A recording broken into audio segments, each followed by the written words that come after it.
Alright, I was hoping to sip some tea before starting, but it's still hot, so I might as well. I made this. Crying, shitting, throwing up, pissing, crying, screaming, passing out, waking up, throwing up again, shitting, crying, throwing up once more, sharding. From the joy that the letter streams bring me, heal my depressed soul be. I am so happy that you enjoy me streaming this game so much. That makes me happy, and I hope it'll make you happy as well, because you need some happiness. So yeah, letter stream. I originally was gonna do it. I originally stream it on Fridays usually, but stuff happened and now we're streaming it on Saturdays, so oh well. Before we get into the letter though, I wanna real quick do an update on the drawing board. Because I originally wasn't going to check back up on it until a week has passed, because I'm gonna leave it up for like a week. Maybe I'll do it for longer, I don't know. But originally the plan was a week. But then I had to open it anyway, because I got asked a question about how magma works by Gyro. Blame Gyro. Stupid orange cap. But yeah, oh wait, the drawing board is up? Yeah, I set this on my Discord as well. I know you don't check on Discord often, but I was gonna leave it up for a week even after the drawing stream, so anyone that missed the stream would still be able to draw on it. But yeah, I opened it today because I had to check something and I saw there were some new things on it, so I'm gonna check up on it real quick. Oh, that's not the right screen. Oh my goodness, the chat is working today. But yeah, look. So the new ones are, this one's new. Well, I'm assuming both of these are made by Ray, based on the art style. But yeah, we now have shit. And we have... This one's also new, the actually... But this one's also new. The smudge, the very tired, the very sad and tired V is also new. These two are new. Oh, not this one. These two are new. Hell yeah. It's awesome. I didn't have time to make them into new emotes before stream, but I will be making these into emotes afterwards. Yeah, and then there's also... Oh, and right, also the swing style got updated. I originally had it with white skin tone because it wasn't filled in. And so for the emotes I filled everything in that should be filled in with white. But now it has an actual skin color, let's go! I'm no longer a sheet of paper! Let's go! I will say, I do kind of feel like this is me catfishing. I am not this tan. I feel like I'm tan fishing a little bit because I am not this tan. But yes. Where can I find it? It's on my Discord in the announcements channel. I post the link and it should still be there. Yeah, I feel the same tan fishing with your model. Yeah, you did mention that, didn't you? But yeah, you can still draw on it if you want, if you have time. You can make some yourself. There's still plenty of canvas space. I would love to have an emote drawn by Mavis as well. I mean, we already have this, but this wasn't drawn by you, so you know. You'll draw some? Hell yeah! You don't have to if you don't have time, of course, but I would really like it. It would feel right to have an emote drawn by you. That would be delightful.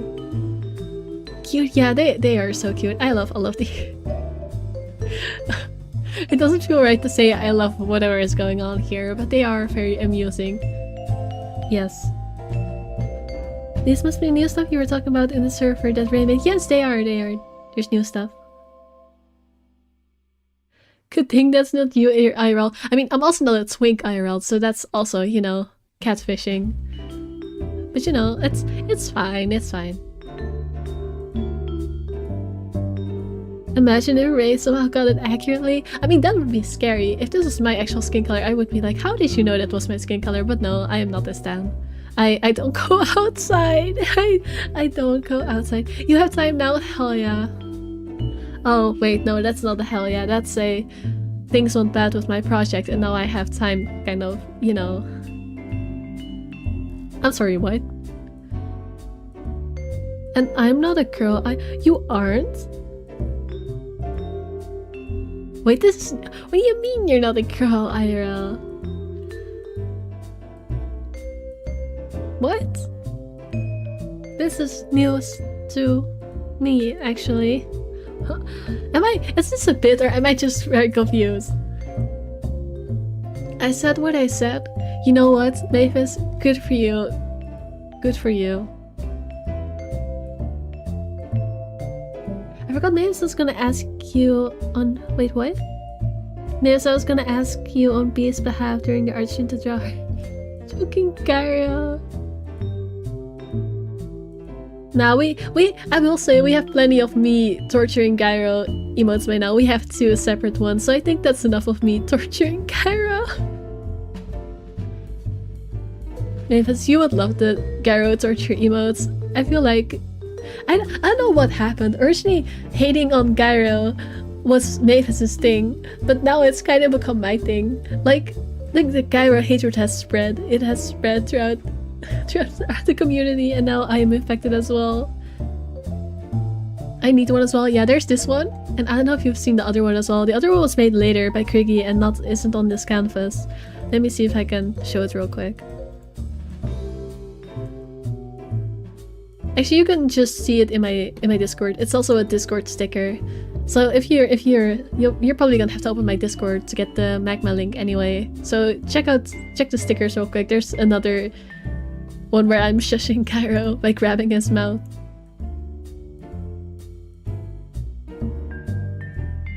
I drew some of it, Bisa drew herself and Cairo, but I did do the face of... Yeah, I drew most of this one. Not the face was not my Kriggy, but I drew Cairo. This one was made by me, this one was made by me, this one was made by me. And also this was made by me. I haven't used this. This is just here. I'm probably gonna... I don't know what I'm gonna do with this. But yeah, these 2 are made by me.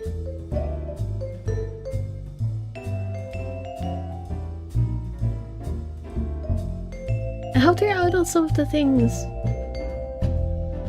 Wait, what? You fucking vampire? It's true.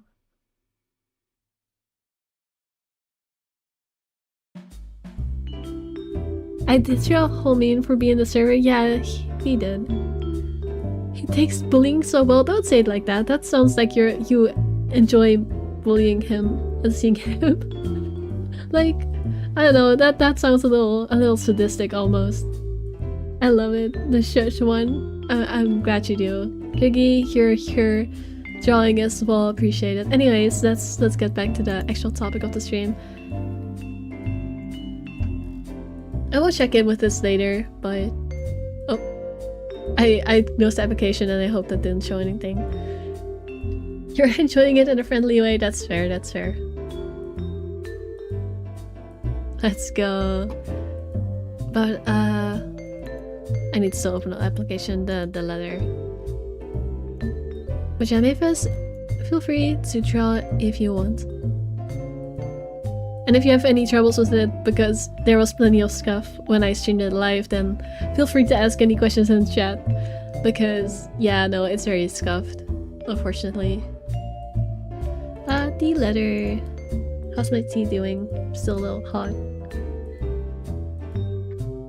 I'm dehydrated, no.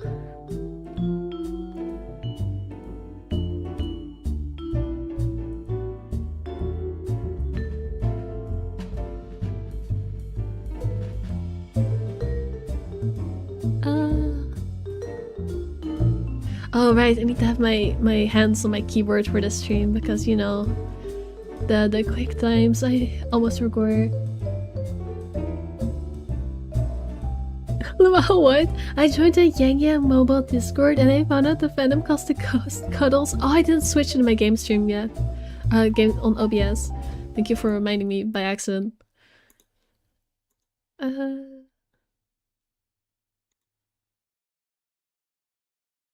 There we go. How's the audio? But yeah, you're in their Discord. That's pretty cool. But yes, hi Jelly. But calling the ghost cuddles, I mean, that's definitely not a very accurate name, in my opinion. But you know, maybe I haven't played the entire game yet. What do I know? Definitely wouldn't call it a cuddles though. I feel like a quick time is approaching. It seems like the quick times are always at the end of chapters. So I think we still have a little bit. I think I will finish Zachary's chapter this stream. But probably not right at the start. I think it will probably be around the middle of the stream that we're gonna finish Zachary's chapter and I'll get another quick time. So I do need to be ready for it, but not quite yet.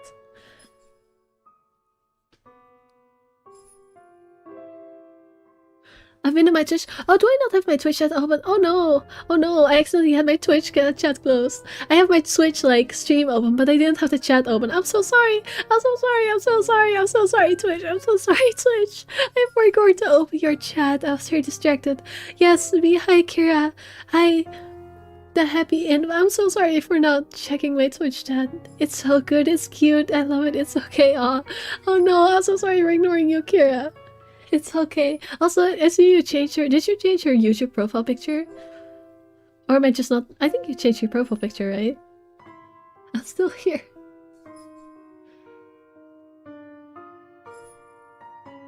The Discord is dry and barely anyone talks in it. I mean, it's been a while since this game was released, and I don't know if they released... Actually, I do know that they released something new. I don't know how long ago, though. I know they released another game after this. Because I pointed it out, I think last stream, that it's a Yuri game. And I might play it because Yuri. And also there might be lesbianism in this game because Yuri game. But yeah, I don't know how long it's been since they released something.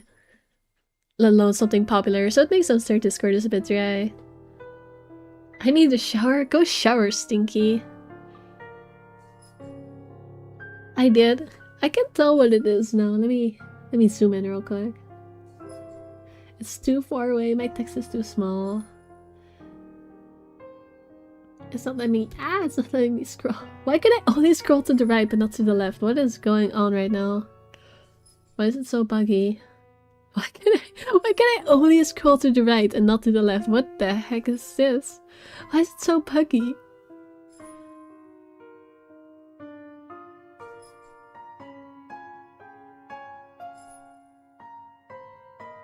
I can't tell. My YouTube is not cooperating. Let's see character? I don't actually know that.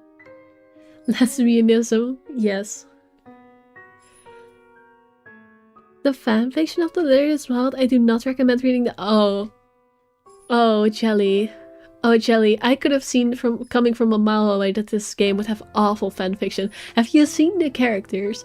Have you seen the characters? And also, there's a ghost lady. You don't want to know what people do by making characters.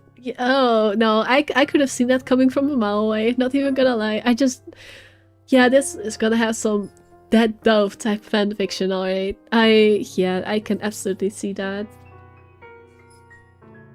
I'm gonna head out for a little bit, but I'll be back to lurk for chat. Alright.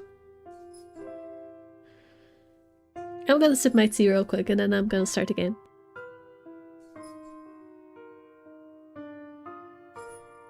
What kind of fanfiction? Dead Dove type. I mean, I haven't seen it for myself, but just now that Jelly said that the fanfiction is bad, I can absolutely envision it, and it's probably some Dead Dove type shit.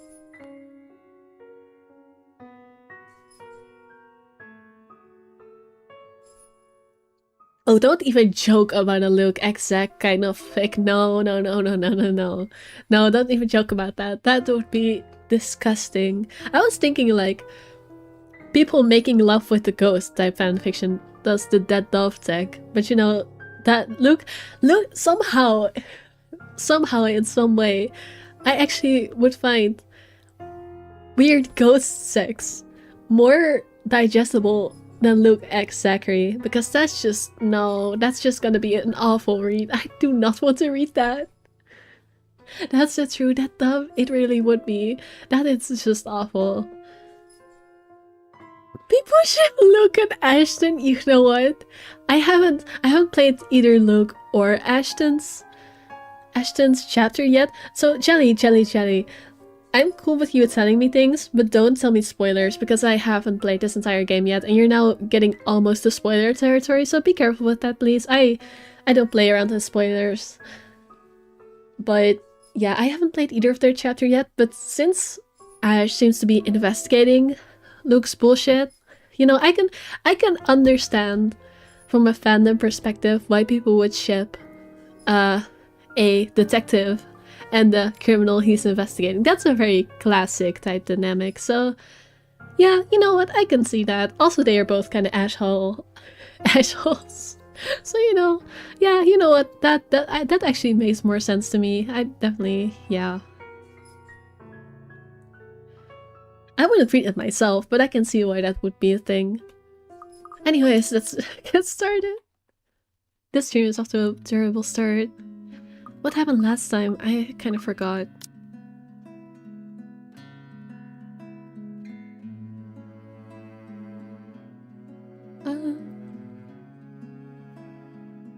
Oh, they're gonna go to the party, I think. I'm not sure though. I don't think they told Zach yet, or at least not on screen.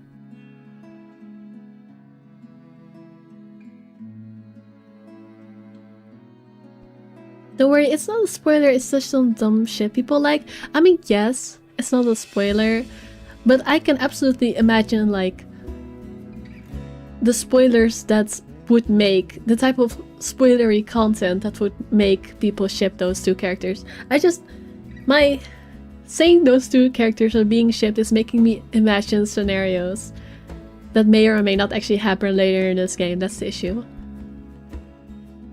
A tiny passing thought urges me to do something as well. October 29th. At this hour, the streets are once again busy with people heading home after a hard day's work.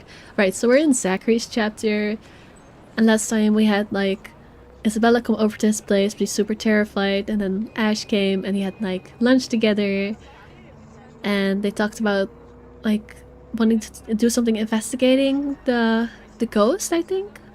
I don't quite remember. It was pretty fake, to be honest. But yeah, that's where we're at. At this hour, the streets are once again busy with people heading home after a hard day's work. Little of the bustle matters to them as they step out the crowded walkway, however. Ash especially. There's only his goal in his mind, and I'd wager there's nothing I can do to stop him at this point. He's probably decided on it long before they made the decision to drop by. But despite this, Isabella lags behind. A worried crease is back on her forehead as she watches Ash leave to get his car. Alright, I forgot he named his car. Something wrong, Bella? No, actually... Can you check on Becca for me after this? I really didn't get the chance to tell her where I'm headed off to. Is Zach not going with them? I don't know what they're gonna do. They haven't really explained it yet. Tell her I'm okay and we're... No, just that. That's all. You sure I should skip on that part? If she finds out about this, she'll be angry. I don't really want to deal with angry Rebecca. It gives me a stomachache just thinking about it. Neither do I, but I'll handle it if she gets mad. Just make sure she's safe and tell her to be careful. Right, because she also saw the letter, so she is also in the danger zone. You too. Take care of yourself. Also, why do I have a relationship update? I guess my relationship with Ash went up. It wasn't this high, start of last stream at least. Almost abruptly, she pauses, the gaze in her eyes hardening as she lapses into another one of those long, distant silences from earlier. This ain't just because of the whole fiasco with the letter anymore. I don't want what happened to Rose to happen to you guys as well. This one cut deeper. Before I can ask about it, Ashton returns, casually swinging his car keys on one hand and gestures at Isabella. Come on, we don't have much time. Shirley's waiting. That's his car, by the way. Who's sure? Oh, right. Me too, Bella, me too. I was also like, his named car. Freaking loser. Don't answer that. I don't want to hear it, you huge dork. Says the person who gave her stuffed toys names. Batcat? Really? Excuse you, Ash, excuse you. Naming a stuffed toy is way more normal than naming a car, because at least a stuffed toy is meant to mimic something that's alive. It's meant to mimic something that would normally be named. But a car is a freaking machine. A car is a freaking inanimate machine. Whereas Also, Bandcat is not a lame name. That's a perfectly fine name. You're just a loser. Shut up. It's cute. Yours is just weird. Exactly. I'll see you later, Zach. She spares me another smile as I watch her walk off, only now that it occurred to me that none of those she gave today did ever... Only now that it occurred to me that none of those she gave today ever did reach her eyes. I make a grab for the back of Ash's parka. He staggers briefly before correcting himself and shooting me a confused stare. Is she alright? What? Who's okay? Isabella. She's been, I don't know, out of it today?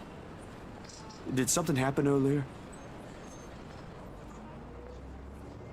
Guys, I'm actually curious. People in chat, do you guys name your stuffed animals? Is it weird? I don't think it's weird, right? I think it's pretty normal. At least as a kid, I know I did it, so... eh. The scowl on his face says it all. She's actually been like that this morning. I'll ask, but... You name all. Hell yeah. Just do me a favor and watch over her. We have no idea what we're dealing with. With your sister? Actually, I think you've talked about that before, haven't you? Wasn't that like an inspiration for your... I forgot, but it will inspire something. They all have personalities and backstories. Yeah, I remember you talking about that actually on the stream. I don't know what happened to her since the last time I saw her. It inspired Mavis, but from yes. how she's been doing today. Your whatever name, it is, yeah. seems like I a forgot pretty if it big was deal. your name or something else, but yeah, that makes sense. I remember that story. Wait, you didn't annoy her again, did you? Because I swear to God, if you did, you've got another thing coming for you. What? No. Why would I? I'm just asking. I'll take your word for it. But if you can find out what's bothering her, that'd be nice. I'll see what I can do. Make sure you keep yourself out of harm's way, alright? Yeah, you too. Don't do anything reckless again. Reckless, no. But I can't make you to promise I won't do anything. After seeing that, there's no way in hell I'm going to pretend there ain't a problem when there is. This is a really big one, and I'll be damned if I let anything happen to you guys while I sit here. Amen, Zachary, amen. I'm done running when things get tough. He's about to argue for a moment, but... Look, bro, if things ain't good, I'll be the first one out. But allow me this one thing, aight? Just this one time. If it doesn't work out, you'll be the first one to know. You can laugh then, or berate me all you want. But please don't ask me to step aside like I'm incapable of doing anything to help. I have no idea if it is the look on my face or the tone of my voice. Ultimately, although his mouth presses into a thin line, he nods. Alright. Stay safe, Zach.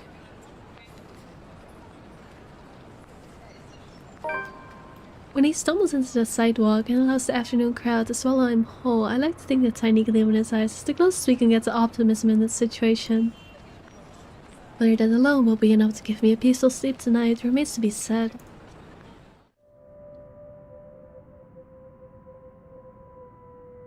Oh boy, we're back in spooky territory. We're still gonna get a nightmare again. He always has nightmares. And it's probably gonna be a ghosty one. Yay! I forgot we're signing up for jump scares with this game. Yay. Night falls, and despite my best attempts, sleep continues to elude me. With her image still stuck in my head, flashing every few moments, has catched me off guard. The masked lullaby still echoing in my ears, she no longer the soft tune it once was. And the terrible gnawing at the pit of my stomach, it's no wonder I can't bring myself to drift off, even for a little while. It's none of this, there's a complete lack of things to do while waiting for sleep to come, if it ever will. And it's 2:45 in the morning. Oh, it's the witching hour, alright. This is definitely gonna be a jump scare. And at 2:45 in the morning, I find myself cleaning my photography equipment for no reason than to pass time. Poor Zach. Yes, poor Zach. That's why all my titles are like, poor Zach. I just want to give him a hug. He deserves a hug. Oh, there's so gonna be something that appears behind him or in the window. I just know it's coming. Actually, I don't think I have my cursor on right now. Let me turn on my cursor so I can point to things. It's quite useful in this game to be able to just point things out. There you go, now you should be able to see my cursor. Let me check real quick if it's working. Yep, there it is. Yeah, it's probably gonna appear like in the window behind him. Well, if I'm going to be honest, it is not the night terrors that are keeping me wide awake tonight, but anxiety and the hope I'll hear from Ash or Isabella soon. And for what's perhaps the 42nd time, I shift over to the end of the table where my phone lies still. It's working, alright. I've not heard from them since they left. They haven't promised to call, of course, but a small part of me wishes they could have the common sense at the very least. Waiting is a tough game, and with the concern stretching out the minutes far longer than usual, it's impossible for me. It's impossible for more unpleasant thoughts not to enter my mind. Moreover, it does not help that when the clock finally strikes 3, I told you, witching hour is gonna fuck him up. My hand stills. I knew it. What did I say about it appearing behind him? It wasn't in the window, but I did say it was gonna appear behind him. I'm not too scared by this because this was so predictable. And also this is just not very scary because it's far away. My hand stills. It'll be a complete and utter lie to say my heart didn't leap straight to my throat in that brief second. My whole body has gone motionless, ears straining for any further sounds. Cute! Honestly, she's kinda looking cute in this image, not even gonna lie. This is the least scary I've seen her in an image. This is just her kinda eating, not gonna lie. Quick time, maybe? Oh, don't worry, I have my hand on the keyboard. My whole body has gone motionless, ears straining for any further sounds. Get ready, don't worry, I am. A couple of 10 seconds pass. Nothing. Of course, with how old the building I'm staying in, power fluctuations ain't anything new. Every now and then, this would happen, leaving a few tenants in a rather bad mood. Nothing unusual anymore after a few years of living here.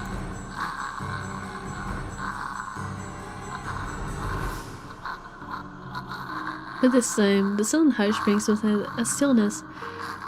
Actually, you know what? I think I can also proceed the text with spacebar. I'm gonna put both of my hands on the keyboard. Actually, maybe I need my mouse though. No, I think it's keyboard. I'm keeping my mouse. I don't know if it will be mouse or not. I don't know what the quick time will be. But this time, the sudden hush brings with it a stillness that raises the hair at the back of my neck and sets my heart beating hard against my chest. Something reeks in the air, and in an instant, this place is no longer home. It's a prison. Every rational fiber in my being screams at me to leave. I force myself to swallow and keep a clear head as I lay down on my cleaning tools and begin gathering together the rest of my things scattered about on the table. The camera's body, lenses, filters, diffusers, phone, anything my hand could reach, but in the resulting panic eye.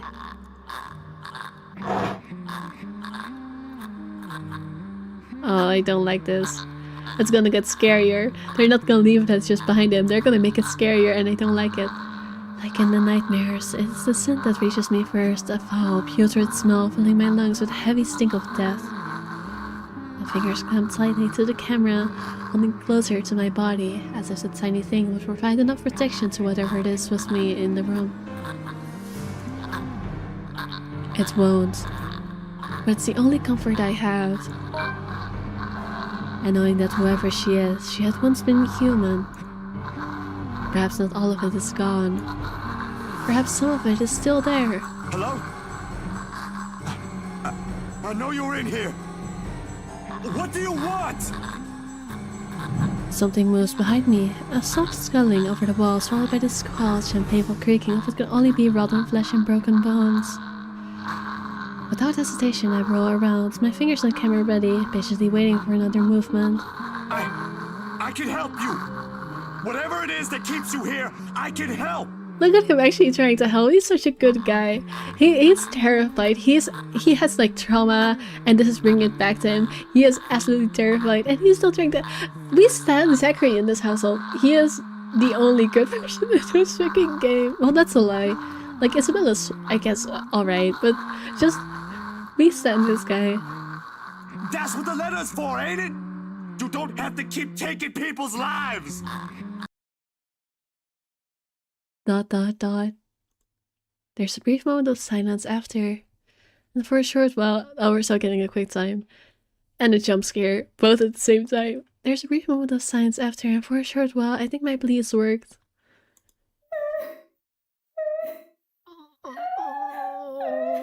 Zachary is off like a good he is, and that's why I want to be locked in, because I refuse to let him of all people die, but also, I know I'm gonna flinch so hard when it jump scares me, and I'm not gonna have my hands on the keyboard anymore because I'm gonna flinch halfway across my room. Oh, my weakness to jump scares is making this way harder. And with no warning, the shuffling resumes, and along with other sobs of a woman.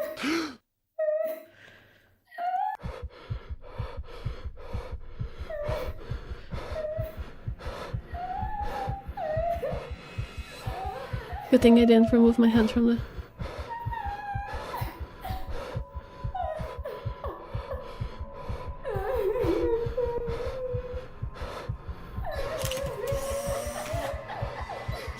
I'm so gonna die.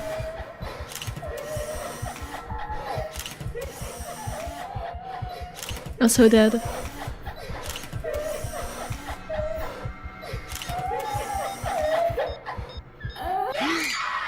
Oh gosh.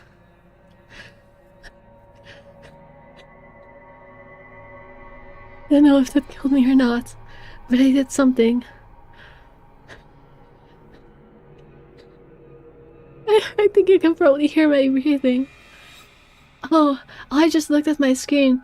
There was a battery level. I did not see there was a battery level. I did not see there was a battery level. I was just trying to find... I did not see there was... I then saw an outline, but I didn't know what I was supposed to be doing. And I thought I was so dead because I didn't know what I was supposed to be doing. I didn't see anything. I tried to follow the noise, but it didn't work. I was panicking, me too. Me too. You could probably hear it from my harsh-ass breathing into the mic. She looked so fine. Yeah.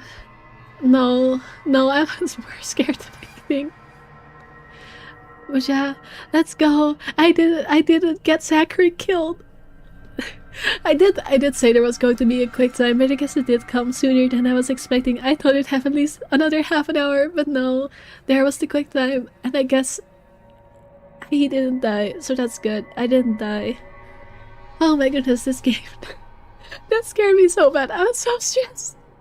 I really do need to buy a heart rate monitor. That was awful. My heart rate was through the roof, and so was my breathing.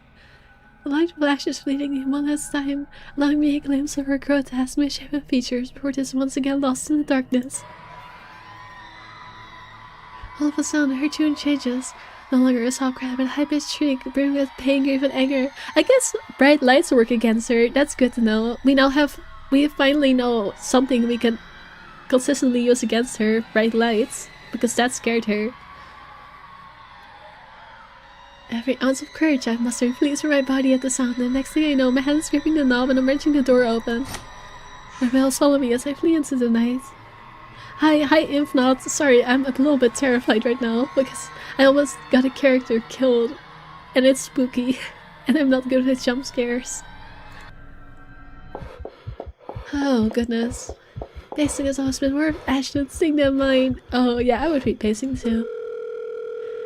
Yeah, call Ash, that's a great idea. When I want to think, I sit and let the minutes tick by until an idea comes to my mind, or my pulse settles down. The best character, my genius, shut up, I kept him alive, it's good enough.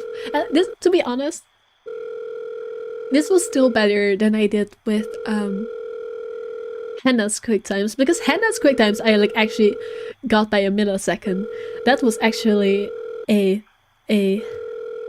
mystery how I got that. This was still better than that. I had like 30% left. That's not that bad. My Hannah one was worse. Has she? When I want to think, I sit and let the minutes tick by until an idea comes to mind, or my pulse settles down. I get dried leaves and twigs crack under my shoes as I make another pass at them. Terror is too mild to describe what this is. I forgot the difference between terror and horror. Because I know one of them is in the moment and one of them is, like, anticipatory, I guess? I don't know which one terror is again, so I don't know if this is right or not. I watched it after stream you locked out with one.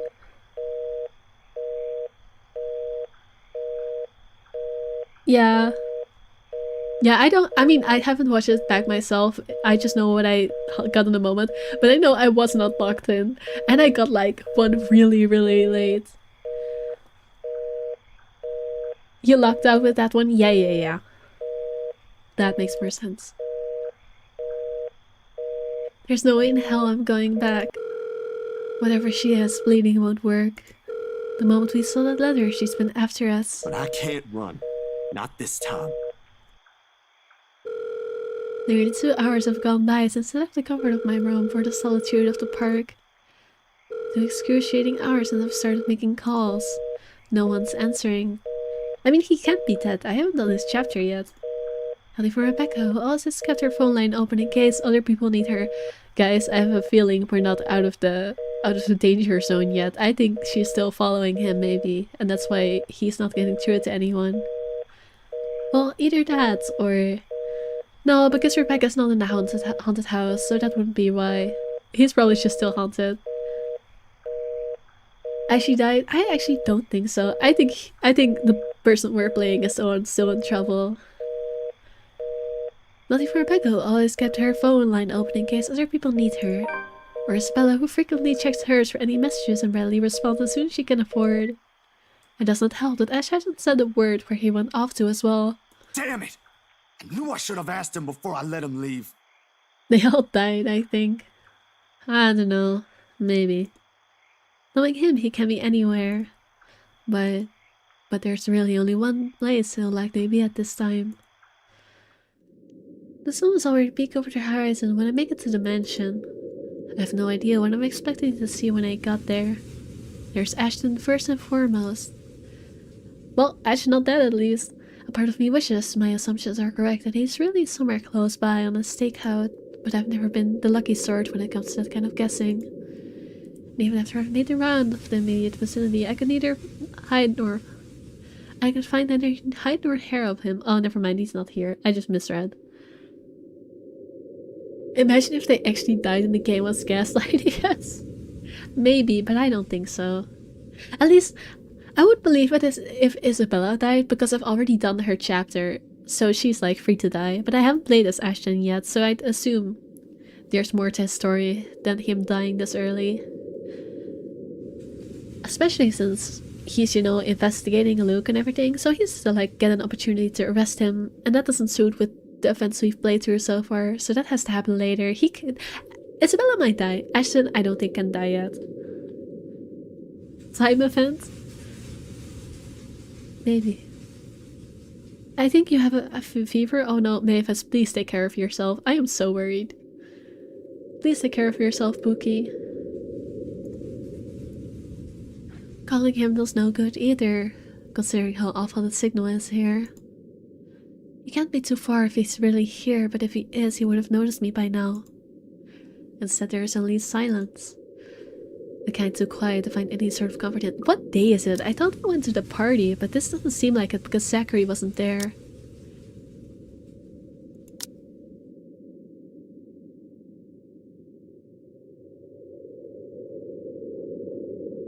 Yeah, it was the party. But... oh, no, wait, it was the day after the party because the party was on the 28th and this event was at the 29th. I guess I was just confused. The party already happened, it just happened off screen. Because we're on the 30th now. The kind so quiet to find any sort of comfort in. Even the trees seem to have fallen asleep with the rest of the mansion, oblivious to what's happening around it, a small island of stillness in an otherwise fast-paced world. Wah wah wah wah. Why are you saying wah wah wah wah? No wonder the whole of Ansem feels at odds with the rest of Luxembourg. While the city is alive, growing every minute, breathing every second, and pulsating with life, the village remains unmoving, unchanged. It's not surprising new legends still live up to this day, and why she's still here, walking its hallowed halls. And beyond me, the mansion looks ominously. I see vultures in the skies. That would be some other kind of horror. I would not want to see vultures in real life. But now it's a time to fear. Even if Ash is not here, I've still got to let the brides know what I've seen, what's in their home. Oh no, this is gonna... I just remembered Luke lives in this home. And he's gonna come in saying, oh yeah, see, because Hannah has seen the ghost. Hannah will absolutely believe him. But Hannah isn't here anymore. At least with the choices I made, Hannah has... Or well, I guess she's still in the process of moving out. But Hannah isn't here. Hannah is busy with something else. So he's gonna have to talk to Luke. And Luke is a racist motherfucker who doesn't believe in the ghost. This is so not gonna go well. This is gonna go so bad. This is gonna go absolutely horrible. Whatever grievance Ash has with them doesn't matter. There might be grounds for imprisonment, but they don't deserve a brutal death at the hands of a malicious spirit. And I'm sure Isabella would want the same thing. I want to check what just happened. Was it not here? What just got added?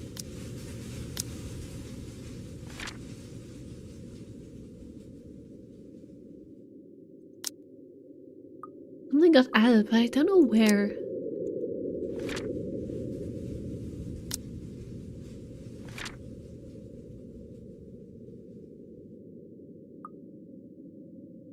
I don't know.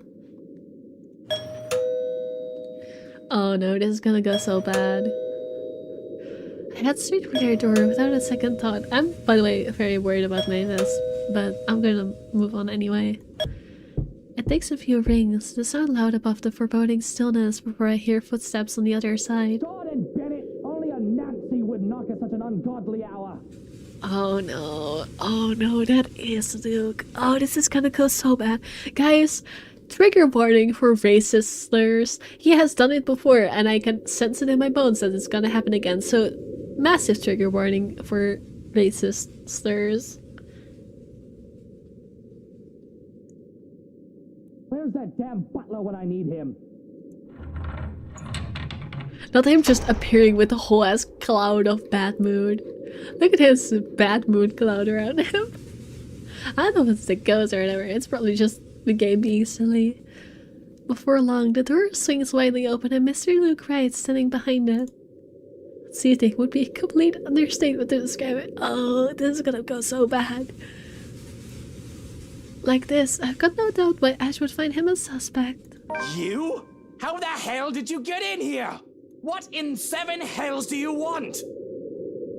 Luke is a demon. I'll see what this are. He might as well be.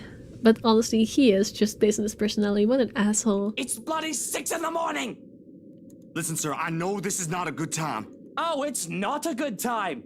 Did you even check the clock before coming here? I bet you didn't. Unlike you, the ones living in this house need to sleep. What do you mean, unlike you? Come back when people are actually awake, or I'll call security on you. Okay, that's actually better than I was expecting. At least he just has so little patience to deal with him that he's not even gonna bother with the slur. Oh boy, before I can get a word in, he slams the door to my face and pulls it shut with much finality. Wait, sir, you gotta hear me out. You're both in danger if you stay in there. Have you seen the news lately? Everything's not a coincidence. Only silence answers me. If it was Miss Wright, yeah. Oh, who am I kidding? No, Hannah would listen to you. She's seen it herself. But Luke, no. There are limits to how far a person will believe in you. Then again, I didn't believe Isabella when she warned us. Now I'm here, desperately trying to save people even if I'm aware it's completely out of my own capacity to do so. Is this what they call karma? If so, this is one horrible way of turning things around. Taking people's lives, playing with people's fears, making them feel useless. You're around, ain't you? You here? Inside this house? Listening, watching, or whatever it is that you spirits do? What did they do to you? I can help you, you know? If it'll let you move on, I'll gladly do so. You don't have to kill anyone. Nothing. I don't even know who am I talking to or if a sane person is supposed to be doing that. The only thing I got is a feeling of foolishness washing over me. Or perhaps it's just me losing my mind. Out of other options and any other ideas, I let my hand slide off the door's surface and fall listlessly to my sides. I can go back to Luxborn. Try to find the others. Try to get out of this mess with them. Don't break into his house. Don't. I can sense him trying to break into that. Don't break into his house, you moron. Try to get out of this mess with them. Or let them know how much in deep shit we are. Both sound good. Either way, my learning here ain't helping at all. I let the quietness calm me for a few more minutes before standing up and heading out to fetch my bike. It's quite a distance to Luxburn, but if I hurry, I'll reach it maybe. Oh, is the ghost gonna come out after I'm out here? The rustling stops as soon as I turn around and strain my ears for any other movement around me. Yo, Ash, you there? No answer. If he is here, and I've just missed him earlier. Already, my feet are... What did I just say? He might not be doing it intentionally, but he's still trespassing. Bullshit. Bullshit. Already, my feet are moving in search of him for the second time. It won't hurt to double check. Triple check, even. And with how big the property is, he can be anywhere. You're gonna get arrested for trespassing. Luke is gonna call the cops on you. If things ain't so urgent, if they aren't so dire that lives are at stake, I probably would have just waited for him to show up again. But damn it! He needs to realize what exactly it is he's dealing with.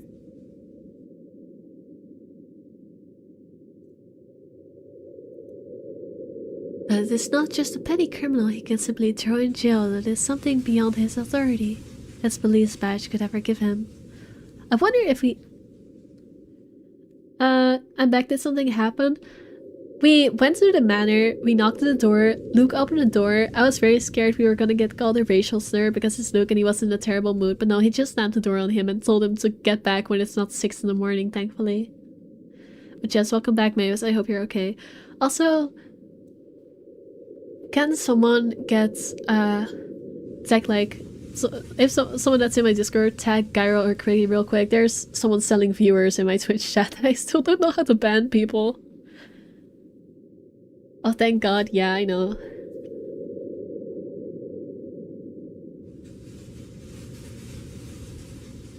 I seriously need someone to tell me how to ban people on Twitch because me not being able to do it myself is a real big issue.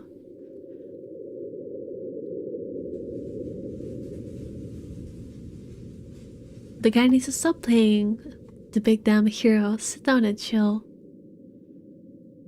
Honestly, I'm kinda get a mod or something. I have mods, but none of them are here right now, which is the problem.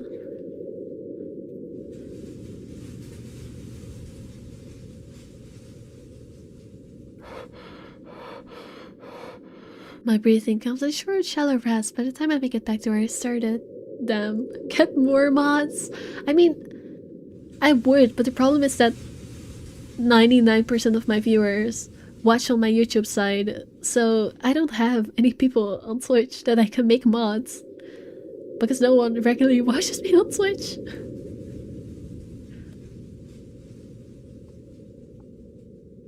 Still no sign of him, and I'm beginning to think I mean, it's just viewers, it's not someone saying like something offensive, so it's like whatever, I'll leave it there for a moment. It's not a big issue, it's just I'd prefer to have it gone.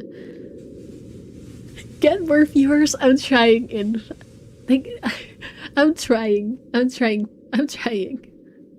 But you know, I can't just. I mean, they literally post a link to me for me to buy viewers, but I don't think that's gonna help me. Still no sign of him, and I'm beginning to think I'm just wasting my time here. But that's when I hear it. Okay, so that's definitely the ghost. But it might also be Hannah, but it's probably the ghost. I'd recognize the melody in a heartbeat. Matt's favorite song. No, it's probably Hannah actually.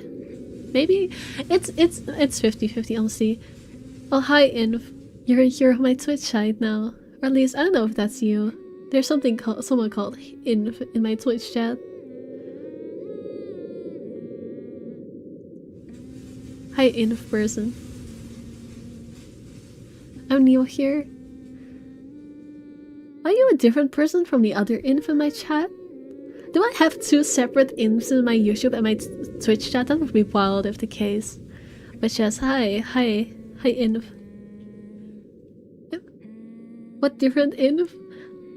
I guess there are two Infs. That's so confusing. Oh no, I now have two people I need to call Inf. That's gonna be very confusing. But yes, hi happy Inf.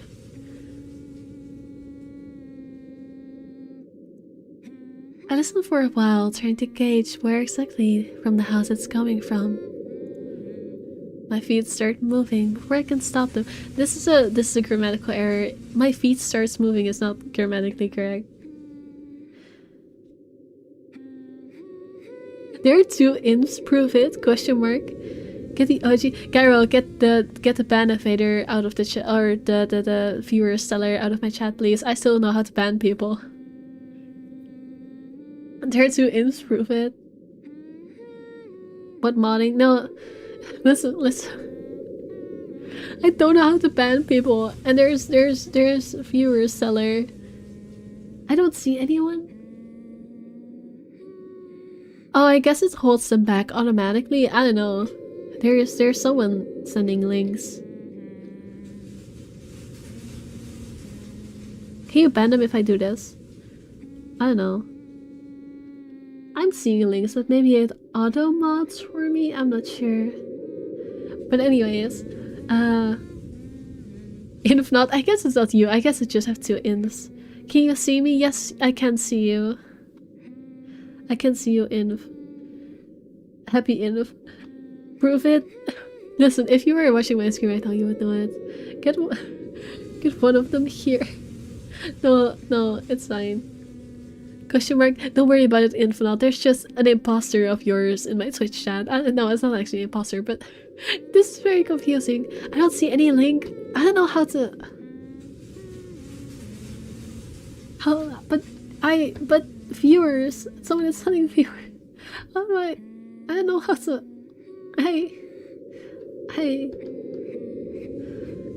Just. If not, I'm dual streaming this to Twitch, and on the Twitch side, there's someone with the username the happy Inv, and I was very confused because now I have two Inv people. So yeah. I don't know if that's, you know. I am Inv not, trust me. Are you? Inv, please, if it is you, stop confusing me. But if you're two separate people, please stop. Guys, I'm being trolled, I think. This is so confusing.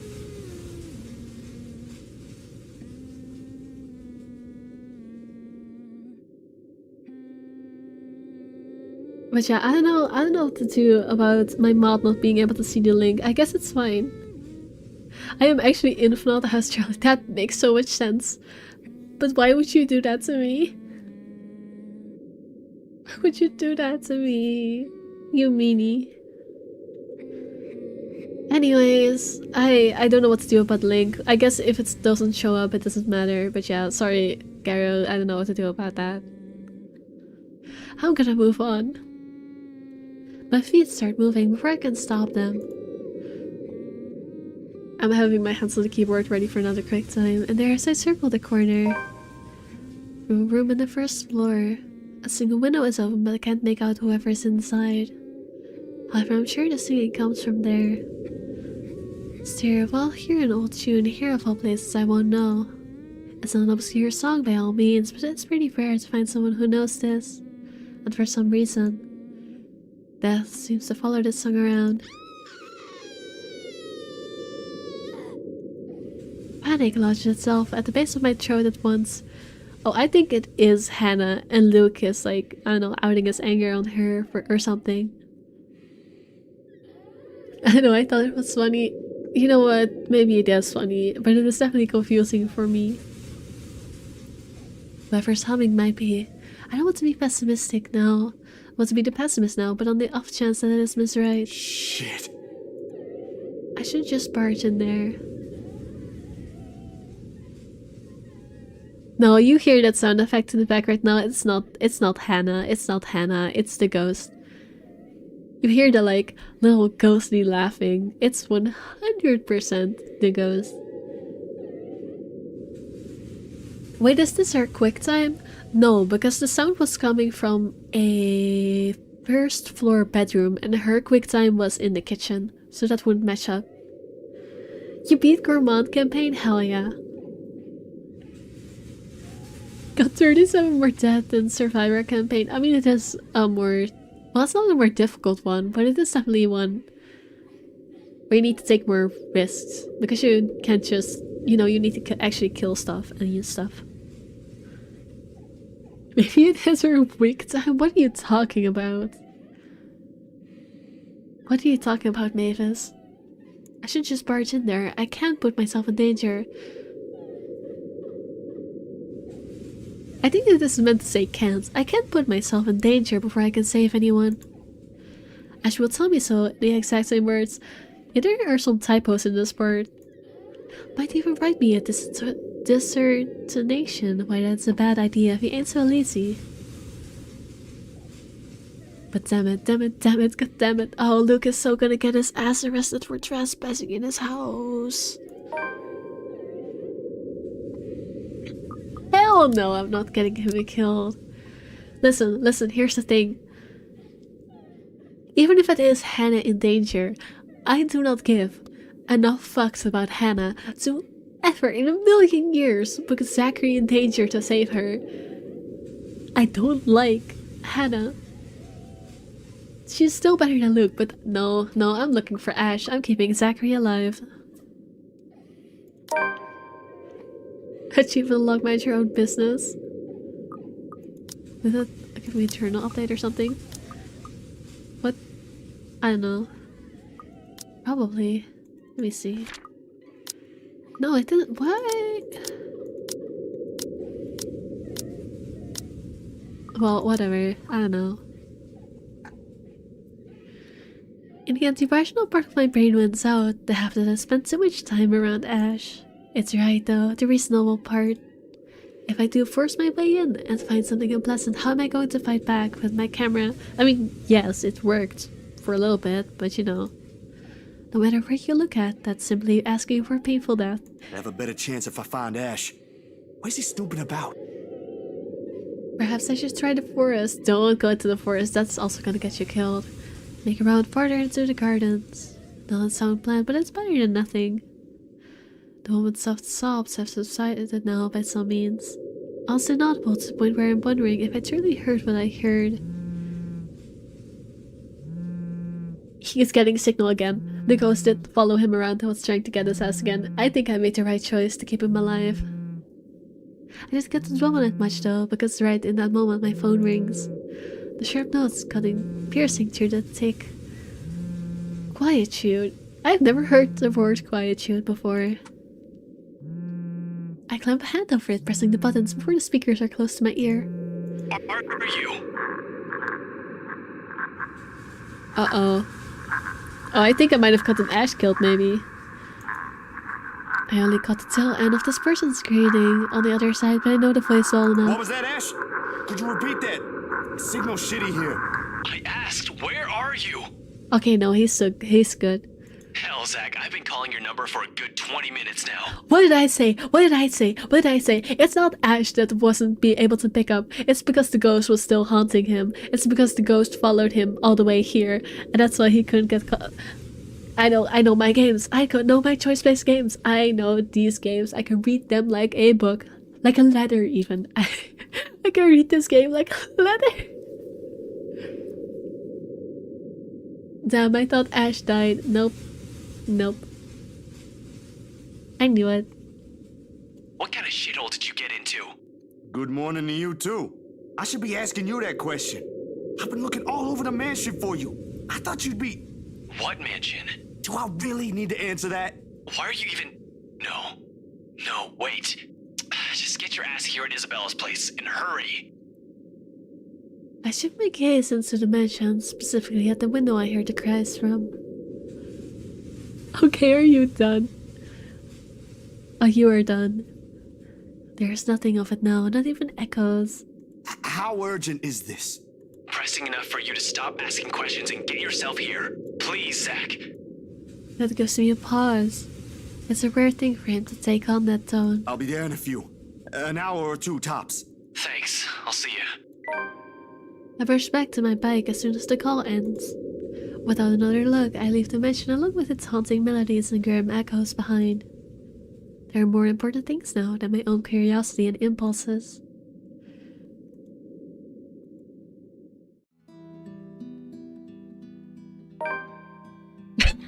Nothing Yuri on their wall!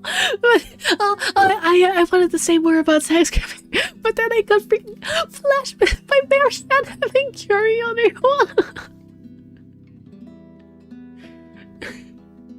At least I'm assuming that's Yuri.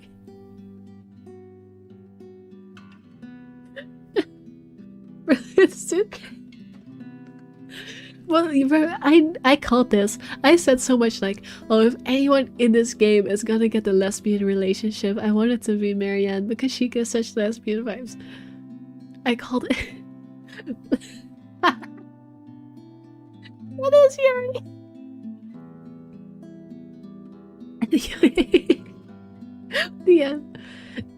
Yeah, the Yuri aside. I guess I knew it would end Zachary's chapter. I guess it ended sooner than I thought it would, but hell yeah, I kept Zach alive. That's all I care about. I haven't had any deaths yet, so I guess I'm doing good, but yeah. I'm happy I kept him alive.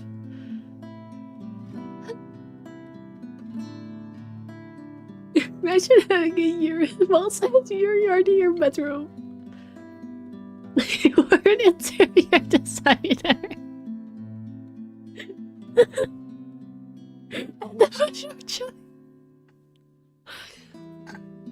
Honestly, I think this is ridiculously based. If I was an interior designer, a high-end rich people interior designer, I too would put massive Yuri on my wall.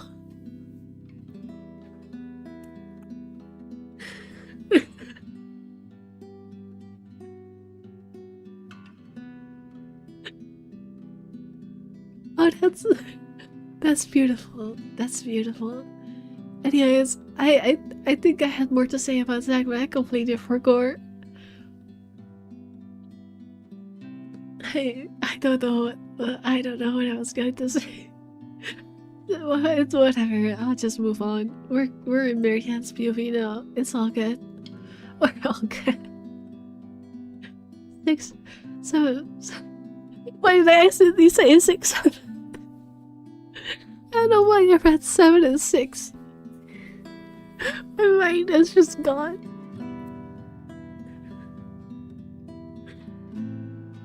I am the only watcher that's so shame. You are. I appreciate your watch. But yes. Sorry, this broke my brain. I need a sip of drink after that. Oh, the things that massive Yuri art on the wall does to my brain. What an icon. This single-handedly made me like Marianne like twice as much. I was kind of neutral on her before, but now I think she's an icon. 7:15 p.m. The numbers are so little at the top of my screen, and they glare at me with such intensity that I can just hear their accusation. Late for a night out with the girls, yes, but I have a perfectly good excuse, jeez. Considering I didn't follow typical office hours, they can't really expect me to be able to just go as I please at 5:30 on the dot. The client is first and foremost my priority. I have to sit tight when my personal assistant Chris tells me we have a big one coming up, and I shouldn't miss this one.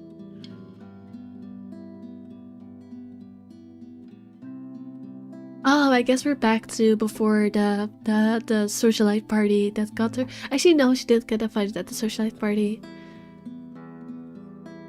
Only the police chief guy gave a referral, so I don't know when we are in the timeline right now.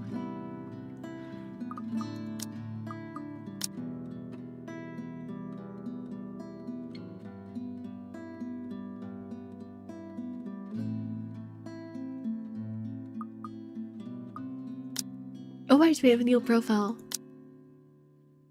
Marianne McCullough, 30 years old. Holy shit, she's tall. She's like 180 centimeters. That's so tall. Interior designer, former architect, nationality Irish, Roman Catholic. Architecture degree. She likes chocolate, cats, classical arts, country music, karaoke, board games. She likes board games, video games, anime, other obscure pop culture. This is... Oh. You know what? Hi, Cookie. You missed me. Is everything okay? Oh, everything is more than okay. Everything... I'm assuming you're asking because of the whole... someone in my Twitch chat. Yeah, that's fine. But yeah, I kept the someone alive, and also I got shifted to new POV and I got jump scared by massive Uriel art on the wall.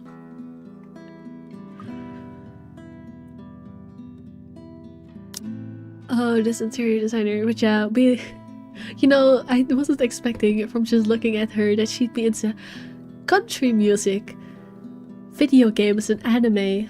But you know what? I think she's based, and also very much a lesbian, but also really based. Dang. Well, at least everyone is alright. Yeah. Oh my goodness, I didn't even read this part yet. Left in a dumpster as a baby. Damn, she's an orphan. She was taught by a peddler and spent most of her childhood roaming the countryside in a beat-up van. Her father taught her how to read, write, and pray. Though an unconventional life, it was all she knew. Child welfare and protection eventually caught on and required that she have proper education. She was provided a scholarship at St. Sebastian School for Young Ladies and was bullied for being a charity kid. Marianne only had one friend that was mostly focused on her studies, intended graduating and returning to her father, ashamed that he was diagnosed with Alzheimer's soon after. Her work as an architect in Ireland lasted until the Irish economic crisis. She moved on to England after some time, Logsburn in search of better career opportunities. We saved Zachary? Yes. I had to do like a quick time with the camera, which I didn't really get how it worked, so I didn't do very great, but I still kept him alive. We still passed it. I had to like take a picture of the ghost. I moved on to another character. Yes, I moved on to this character like 5 seconds ago. We're literally on her first line. It happened like we're right at the very start of her chapter. But yes, we're now the interior designer, who is 100% a lesbian. And a very base one at that. You're getting sick? No, Mages, don't get sick. As she is scared, why are stuck pups cute? From up close, because they're stuck pups, what do you mean? They're always cute. Oh no. Yeah, she also said she had like a fever earlier, so we're very worried about Mavis at the moment. Anyways. I really don't have time for rich people, their drama and their politics. These sorts were born with silver spoons in their mouth and were used to wagging their silver tongues about. I let them handle the negotiation. I let him handle the negotiating with them for the most part. Why else would I have hired him? I mean, yeah, she is an orphan who works with rich people, so I can understand her not being very comfortable. You're worried about your scheduled streams? Wait, you have scheduled streams? I didn't even notice that. I'm such a bad moderator and a bad fan.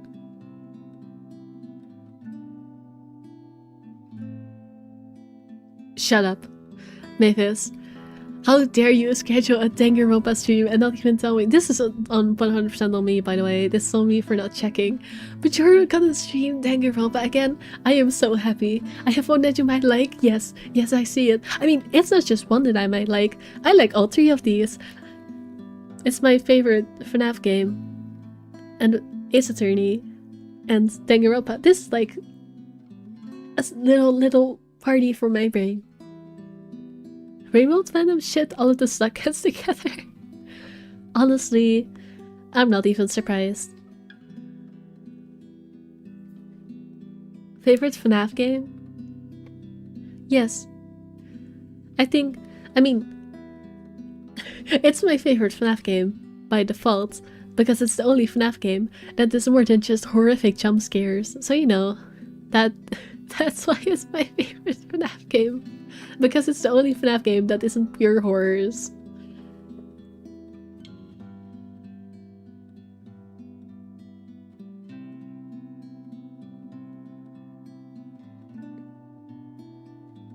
Even Monkey and Survivor? Oh, that's incest. No, that's incest. That's less great. It's scheduled for tomorrow. Was it not supposed to be scheduled for tomorrow? What happened? What happened, Mavis?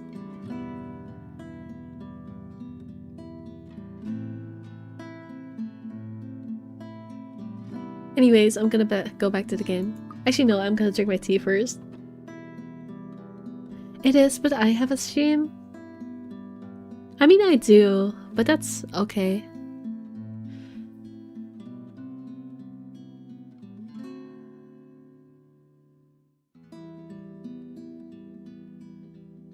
It's okay, I can always watch the vlog. He told me I'd receive a message about it an hour ago. Now, if only he has the full shilling when it comes to the time. Oh, it's you for an hour, wee ball? Alright. Come on, I have social life too, you know, to an extent. Sort of.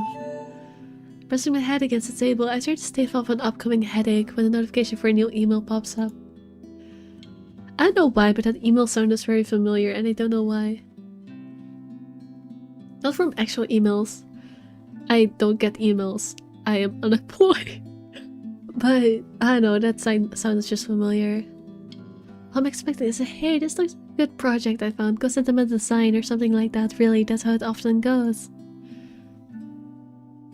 I'm still just not locked in from the freaking Curie thing. It made me laugh so hard and now my brain is just mush. Wait, what?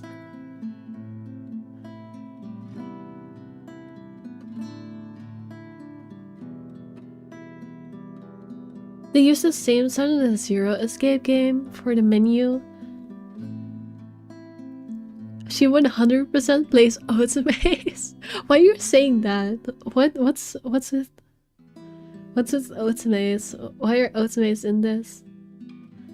I think for the menu. Yeah.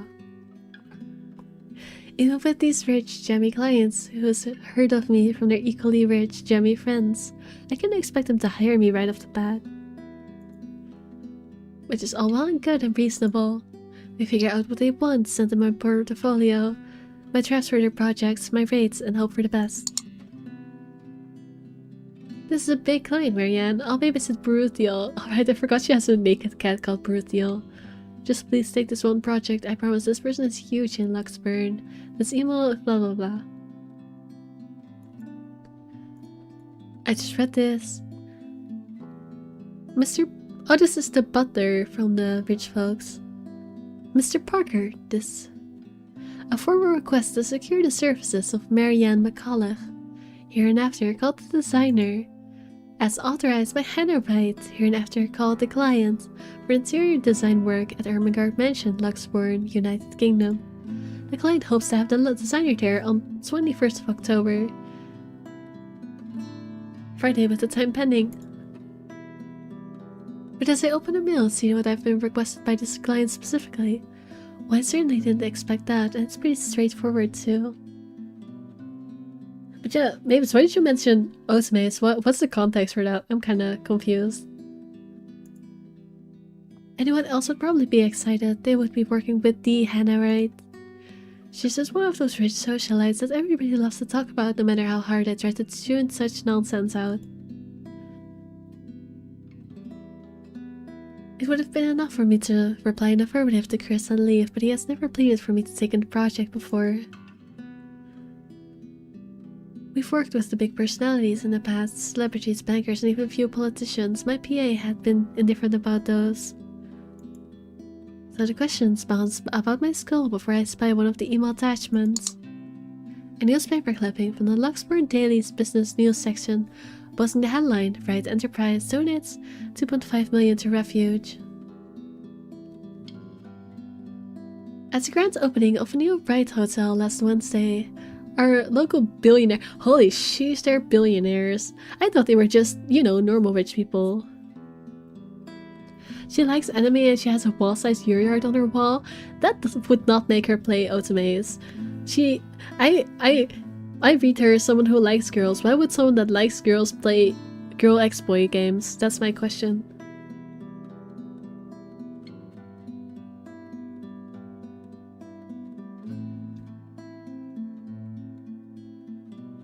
But yeah, they're billionaires. Announced a donation of 2.5 million to help Luxembourg refugees keep their services open. Unexpected but certainly welcome. This follows only a month after the couple's previous donation. The same amount to Save the Children UK. With the largest donations, this amount will keep the safe house in Luxembourg open for several years. With managed refuge can keep helping women, children, and victims of domestic abuse. There are rumors as well of the charity talking with the couple while looking into building a local center equivalent to the Gaia and Athena locations. These rumors have come to us due to one of the enterprise employees mentioning Project EOS. I guess she chose to work for them because they like help out, you know, kiddos. Bros rich, yes. Billionaire, see, that's why I say Zach can get with that, even though she's not so nice. You know what? If she would be his sugar mommy and fund all of his movie projects, I can probably get over how I don't like them together, because Zach deserves that. I know my queer friends love otomes. This feels like a call-out post. This feels like you calling me queer because I too love otome. I feel called out by that statement. Boo, yeah, it is no boots incest. But yes, that feels like a call-out for me.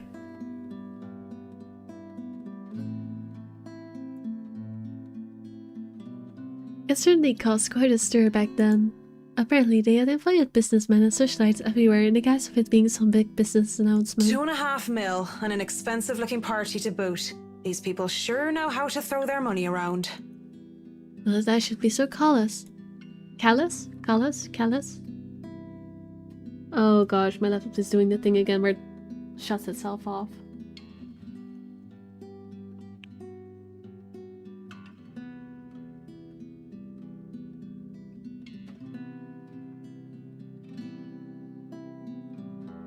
Sorry about that. They're going to do a lot of good and help a community of people with all those pounds. I of all people shouldn't criticize such acts whether they were for show or not. At the very least, I know they'll be able to pay my rates. With the headline out of the way, however, I find myself staring at the picture that came along with the clipping. Because, well, guys, me saying, oh, the developers of this game also made a Yuri game. What if they are going to add lesbianism? And if they are going to add lesbianism, I want it to be Hannah and Marianne, because that is the person I like the best with Hannah. Lesbianism. I want my gay ship. I want my gay. Oh my goodness, guys, I'm shipping her and Hannah so hard now. I think they are perfect for each other. Well, I don't know, not so much on Marianne's part. I don't know if she's great for Marianne, but I think Marianne is great for Hannah. Here I am, expecting a sour old woman in a blazer and skirt. But the woman that was plastered on the front page looks like she belongs on the front page of the entertainment section, or even, if I'm to be crass, as a pin-up for glamour. Okay, I'll be real here, a men's magazine. She sure knows how to rock that dress. Wait. Oh, never mind, it's because of something else. Her hair, her eyes, her lips, she can be her. And at the same time, she is her, only several years older. She looks just like, what, her ex or something? No, come on, Mac. Oh, her nickname is Mac. The world is full of pretty blondes. It's just a coincidence. With a shade, she is. There's no way this woman is straight. This is the most non-straight woman I've ever laid my eyes on in a video game. She's way better than Luke, that's for sure, yes. With a shake of my head, I snap out of it and reach for my phone when it buzzes, nearly falling off my chair in the process. Who else would be in the other line but the very people waiting for me? Oh, piss. I'm so sorry, Cam. I'm on my way. That's what I say. Yet I still don't move from my chair, face flushed and heart racing. Marianne is such a shady and lesbian. I can only stare until I can will myself to reply that yes, I'm accepting the assignment. It takes even more time for me to just close the image, shut down the computer and leave. Even then, it has already burned its image into my head no matter how much I wish it would just disappear. It makes me eager for alcohol and the company. It makes me eager for anything that can help me forget. It's a good thing that the nearest pub is just... This is the most British thing ever, going to a pub. It's just a hop, skip and a jump from here. The Galway Shaw, as it is called by those who frequent the place, is the only decent Irish pub, or sorry, Irish, same thing to me. It's the only decent Irish pub in this country. You can pretty much tell that someone is new if they call it by its official name, the Crawl Bar. My home away from home ever since I've moved to Luxembourg. Well, that's when I'm not cooped up in my condo and working anyway. It has good alcohol, good company, and thank God and Saint Cecilia, good music. Grand favorite like Bothy Noise, the High Wesleyan Men and Second Fusion Orchestra are often played. Not to mention the singing. I love singing. Anyone could just break out to a drinking song and the others in the pub were just wonderful that they'd start singing along. And doing the so well intoxicated is the best of ways to go about it. What's the difference between a bar and a pub? That's... honestly, it's mostly just vibes. Like... I'm not from the UK or Ireland, so I'm not an expert on this. But assuming that it's similar to the Dutch difference between a kroeg, which is the Dutch word for a pub. They're not quite the same, but they're very similar. And a bar, because we also have bars. Let's just call the bar, it's the same word. But yeah, it's like bars are kind of fancy. It's like the kind of place you'd like, you know, see people dressed a little nicely, maybe be out on a date to get a drink together, you know, flirt a little bit. That's the kind of place I imagine a bar to be. Whereas a pub, or in Dutch a kroeg, is like the kind of place middle-aged men go to watch a football match. That's I mean, it's not only middle-aged men, there's also just people that go there to party, but it's a very different atmosphere. It's far more folk focused instead of, you know, being fancy. It is actually a slight difference, says Google. Yeah, see, I know my shit even though I don't drink. The difference is that they both serve beer, that's for sure true. But yes, it's a slight difference. I can't believe I actually know about this stuff, even though I never go out in my life. I don't like drinking alcohol, and I don't like partying. Hey, it's a win-win as long as I don't puke in the middle of the chorus, and as long as I can get home in one piece at the end of the day. And tonight's karaoke night. What better time than to try and sing all my worries away? That's what my intoxicated brain tells me. The ghost of guilt and sorrow remembers who I am. And in the prison of my heart, I was my only slave. Slay queen, slay. But drinking only reminds me of my home, and the thought of home makes me think of her. But in the depths of my cold soul, I'll leave the burden and despair. Don't say the word despair. Don't say the word despair. I had to say this to... who was it? I think it was... I don't remember who it was, but I had this conversation in my Discord a couple of days ago. Don't say the word despair about me, because I've been freaking Pavlov trained by Danganronpa to have like my neurons activate whenever I hear the word and be like, oh my goodness, despair, Danganronpa reference? Oh my goodness. Someone, I don't know if Craigie is still around, probably not, but someone tag Craigie on my Discord and tell him to take a shot, because I have to add a number to my Danganronpa mention counter now. God damn it. Oh, my notepad. Rep the 7 now. Oh, I see Mavis typing. The background music ruins it. It does. I'm still here, jackass. He's still here. Go grab your shot. Go grab your shot. Go grab your shot.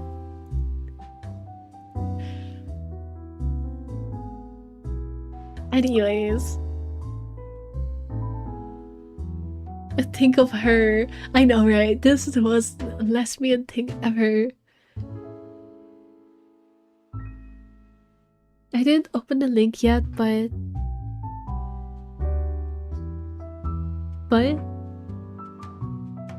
I sketched a bee on my tablet. Oh, I want to see. But I will look at the end of the stream because I don't want to switch right now. Okay. But I don't think you would like to see it. I 100% want to see it. Ideal. It's a 6-7 emote. I don't care. I want to see it either way. I want all the emotes, even if they're gonna be annoying. It makes me nauseous. It sickens me that the smallest reminder of her can cause me such grief. She is such a freaking... You know, like, she's one of those... How do I explain this without sounding like I'm stereotyping? She's one of those very dramatic lesbians for sure, who's like, still, you know, there's a stereotype about like lesbians and having like a big complex where once they get into a relationship they're way too over reliant on each other. That's the vibe I'm getting from her. Like, I feel like she was written as that stereotype, low-key. I'll fight for what's worth fighting for. Okay, but why is she popping up so much? Lesbians and fighting go hard? Yeah, that's what I'm saying. Curse, that might just be the booze. Any other day I would have scolded myself for drinking so much. I lied to the Lord, I lied to myself, I lied to you and everyone I care, until there were no more lies to tell.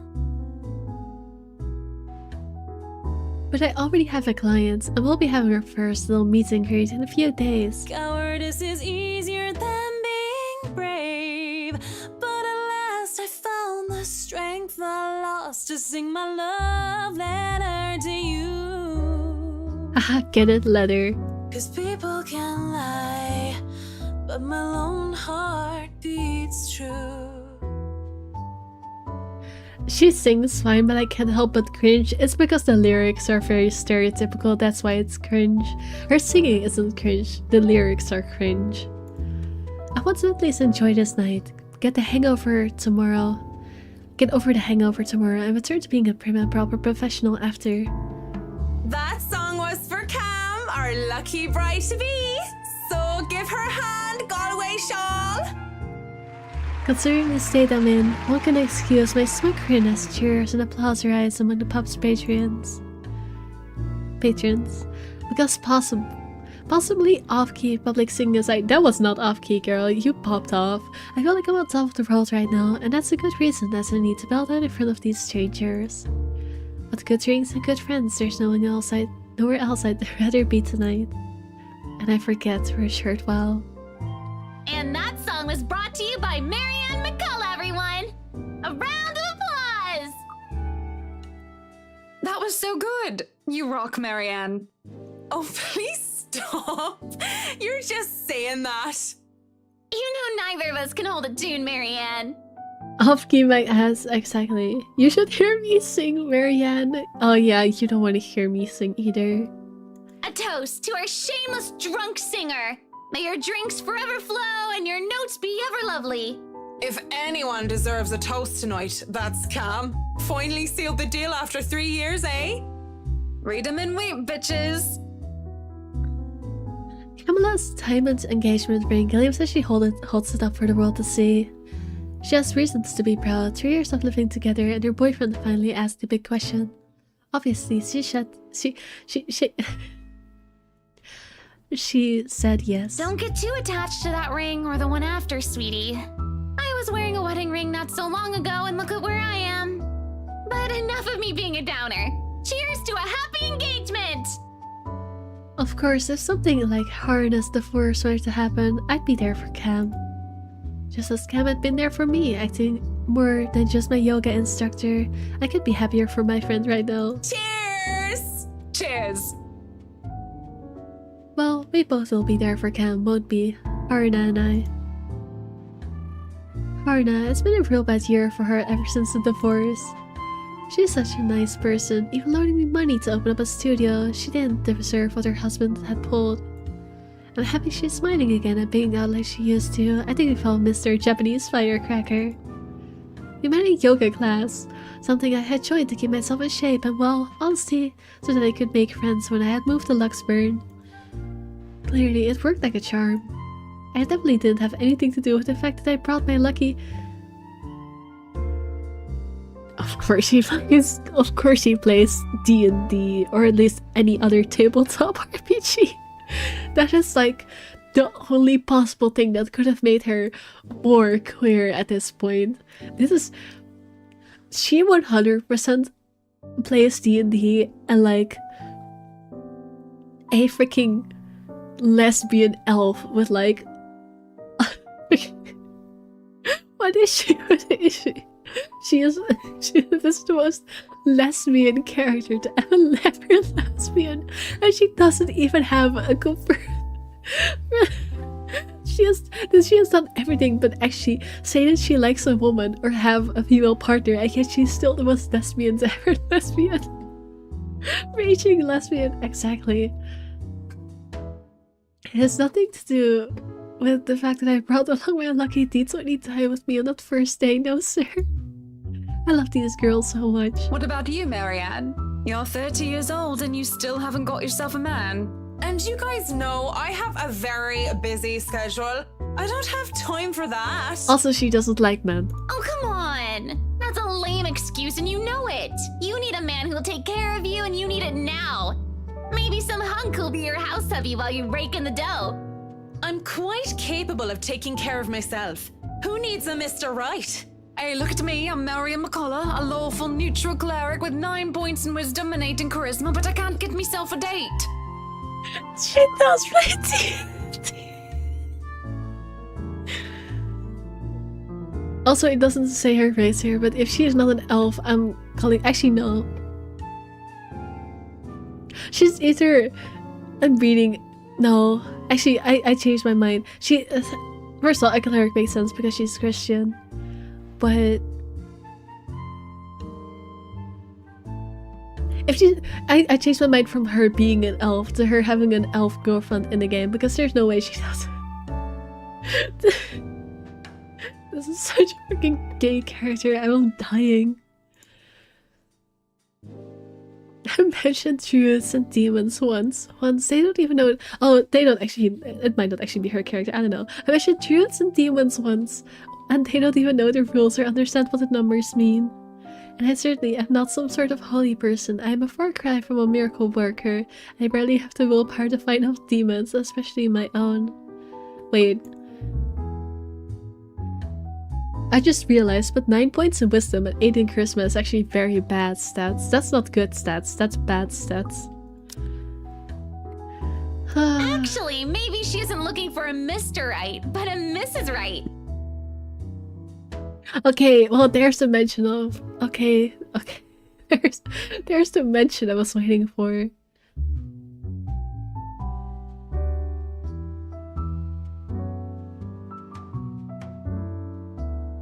Yeah. I can see her play a guy just have a go. Actually, you're so right, because she does seem to be closeted.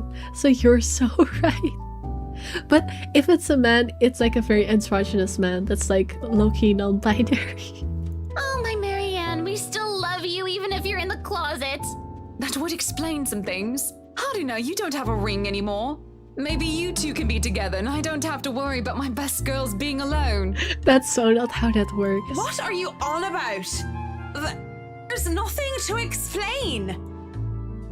But the more I deny it, the louder they tease until the other people in the pub start to watch. It doesn't help at all when Harda drapes her arm over my shoulder and leans in. Will I be all yours then? Will you be making me feel like a woman? Honestly, I feel kind of bad for her. This is a bad situation for an actual lesbian to be in, because they're clearly joking, but she is not. Yeah, pretty man, exactly. I know they're just kidding around, but this doesn't make me feel comfortable in the slightest. So when Kamala noticed my signs and Harden sees the expression on my face, they stop. Yeah, they were like, oh, this was a joke, but it's not actually a joke. And when the awkward air settles over us, the rest of the pub goes back to whatever they were doing before the whole thing ever happened. They probably won't even remember it when they wake up with massive hangovers anyway. Sorry. Me too. Hey, no hard feelings, right? I raise my glass. They smile. We drink. There's no need to say more. We're all definitely far too drunk tonight. I mean, her fans must have seen the wall-sized Yuri art now.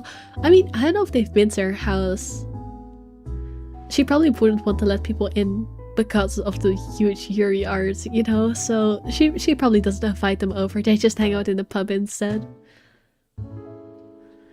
Eventually the fun times end. It is a weekday after all. And with Harna being a nurse, she has to get ready for her next shift. Cam also has a loving fiance waiting for her at home and really didn't have to make a fuss about having left some buns in the oven when she took off early. Really, I understand.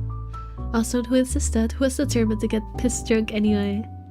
Moving to the bar, I sit, alone at last. Oh boy. Yes, guy again. Oh no, I just realized. If she really is a lesbian, and she's gonna get together, or at least flirt with his wife, how much you wanna bet Luke is homophobic as well? They might as well throw that in there. There's no way they're not gonna make him homophobic as well, because they're just giving all the shitty traits out there. Please don't be homophobic. Along with the stranger, I haven't seen him here before, obviously not a regular, yet said word. Just sits there savoring his drink. With his whiskey served neat in one hand and a lighter in the other, it doesn't seem like he has noticed me yet, and maybe I should go before he does look my way. Luke has to be homophobic, yeah. Because he was pretty and he was blonde, and those two things plus alcohol never did me any good. I thought too late. Judging by the way his flushed face and dazed look in his eyes, he is as piss drunk as I am. Oh right, I forgot he's an alcoholic as well. But whereas I feel like killing over, he looks like he's ready to take the catwalk by storm. Oh god, I forgot he flirts with everyone as well. Oh no. Oh no, he's gonna flirt with her and it's gonna... Oh gosh, this is gonna be yucky. Do not smirk. No, I know what that look on his face means. And it means that he is like, oh my goodness, I'm gonna go flirt with this random woman who is totally not interested in me. Really, he just has the air of one of those men who thinks they own the world. Hello there, sexy. Please don't stand up on more account. I like what I see. Also, not his nickname being whiskey, but I don't think a line in a visual novel has ever made me vomit as much as this line. This fucking guy, get him out of here. Throwing up together. Get him out of here. Get him out.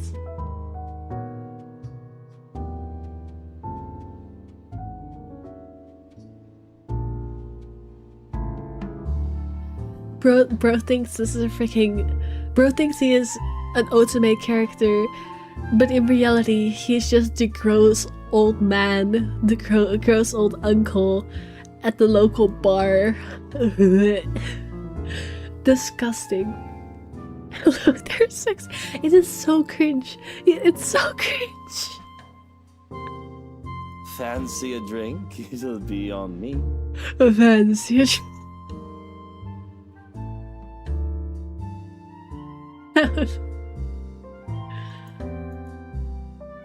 But then again, I might be pleasantly surprised if he proves me wrong. Want some between the sheets? Sex on the beach? I'm talking cocktails, of course. Get this man out of here. He looks like a child. Don't worry, Kirky. He deserves every insult he gets because he's a billionaire who's an asshole, cheats on his wife, and says racist slurs, so you can honestly call him worse than a shower loofah. That's too nice for him. Oh, this guy's so gross. Oh, I hate him so much. But chance. But it doesn't matter, we both know how to play this game. And there are two different ways for the night to end. One thing or another is going to happen. The question is, what do I want to do? Oh no, that's fine. I'd rather order some blue balls or some AMF if you don't mind. Fucking hilarious. I love this girl. I love Marianne so much.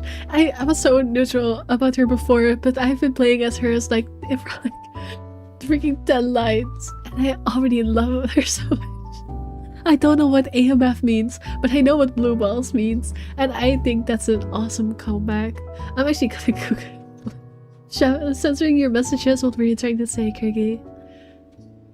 What does AMF means?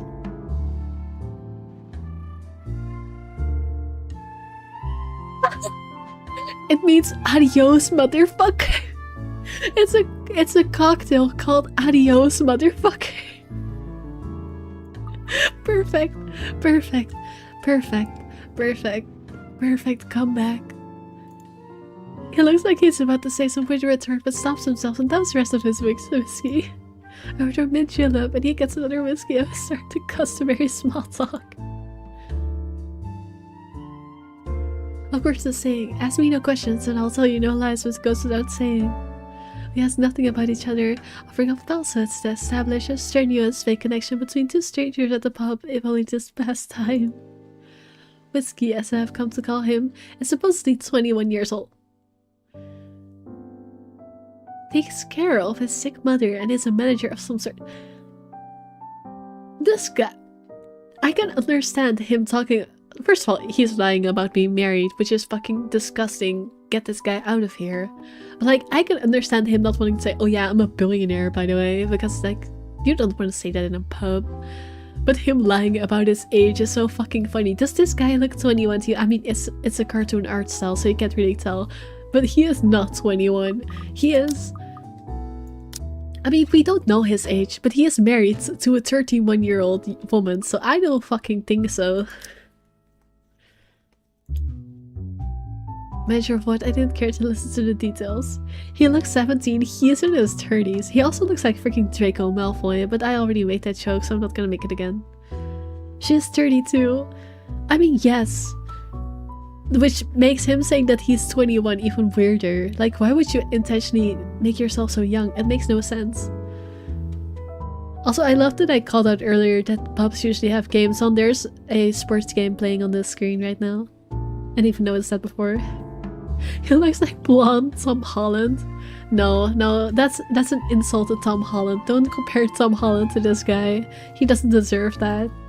This guy is a piece of garbage. She probably lied to, I'm assume. I mean, probably, but you know, still. Meanwhile, oh, no, she said she's 29. He said he's 21 while she said she's 29. What is wrong with this guy?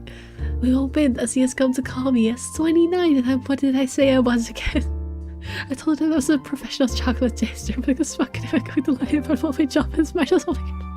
We're just going on in this conversation. Again, reminder, they don't know it yet, but they are employer and freaking interior designer. This is such a stupid scene. But yeah, imagine saying you're 21 when you're really in your 30s. Freaking cringe, bro. Luke, you are so fucking weird. Literally everything that can be wrong with this guy is wrong with this guy. I would just say 21. It's just fucking messed up in the head, bro. It's hilarious. It's a pretty chat between two drunk strangers. And maybe it's just me, but might as well fucking spend the tiniest amount of effort in pretending there's something meaningful in this meeting. Would have been nice to you if it was just left at that. But during alone the conversation he brings it up. You know, I've never been with a woman taller than me. Honestly, I want to shame him for saying this, but I can't. I can understand the appeal of being with a woman taller than you. But also, Luke, not only are you married, but she already said she doesn't want anything to do with your flirty business. And I hope you won't, yeah. had to think he might have been different from the rest. No, you should have known from the very first blurry line he said. Never have and never will, whiskey. Can we go back to the history of chocolates? Did you know that chocolate candy was introduced in 19th century England as a healthier alternative to alcohol? St. Lucy was the most beautiful woman. I love that she turned down a man's flirtatious advance and went straight to talking about a woman and calling her the most beautiful woman of her time. The closet is glass. The closet is freaking glass.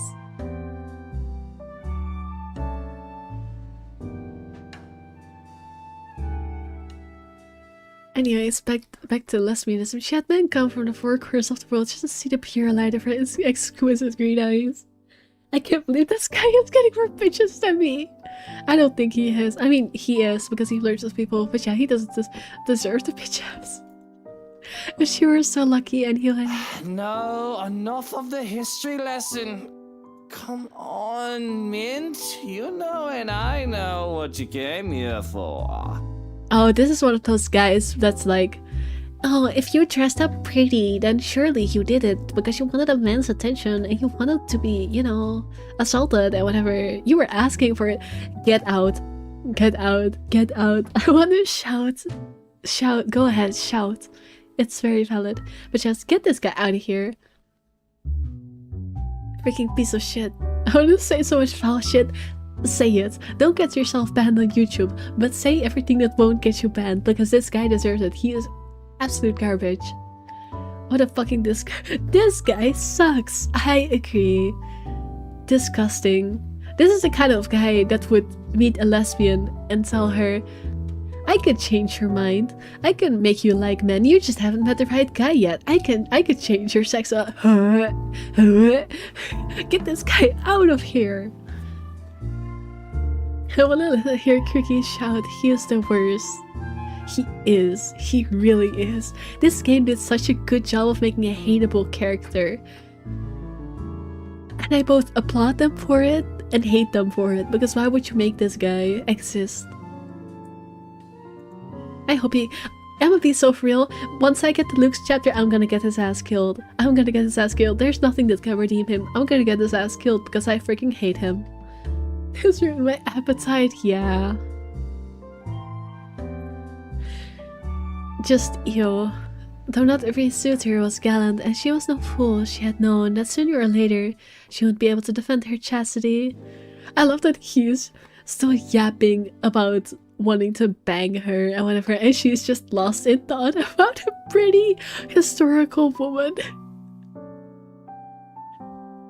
This guy sucks, but I love this interaction because it's so based on Marianne's part, not his part, but on Marianne. This is just me making Marianne my favorite character very fast. I mean, Zachary is also still awesome, but Marianne is just so based. Though not every suitor was gallant, and she was no fool, she had known that sooner or later she wouldn't be able to defend her chastity. Come on. There must be something that gets you going. And the answer is women. So she had taken out a knife and gouged out her own eyes. There is something, but I don't think you can handle it.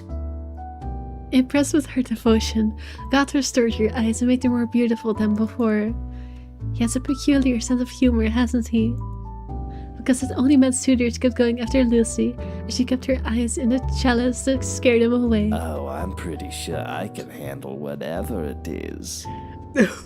I'm actually vomiting right now. Marianne, just stop engaging. No, this is her making herself feel better by freaking trolling this piece of garbage.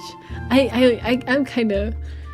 It's logically, it's a bad idea, but I can understand her wanting to just get her frustration out by pulling this asshole along.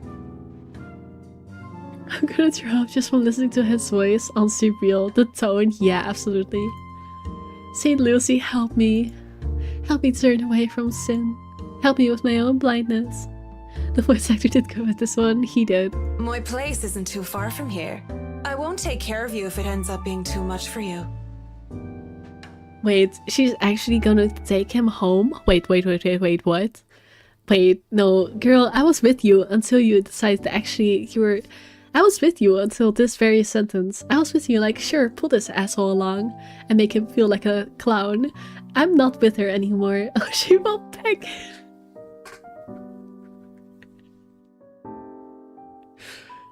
I gotta take an income when it will send him off this planet. I would love for you to pull it out right now. She will pay. She's gonna send him to the wrong house. I hope so. I hope so. That would be freaking hilarious. And the only way that I support this sentence: do not take him to your home, girly pop. And no one will be able to hear you if you try to scream. Imagine she sends him to like a freaking gay bar or something. That would be hilarious. You sure you want to go down that road, pretty boy?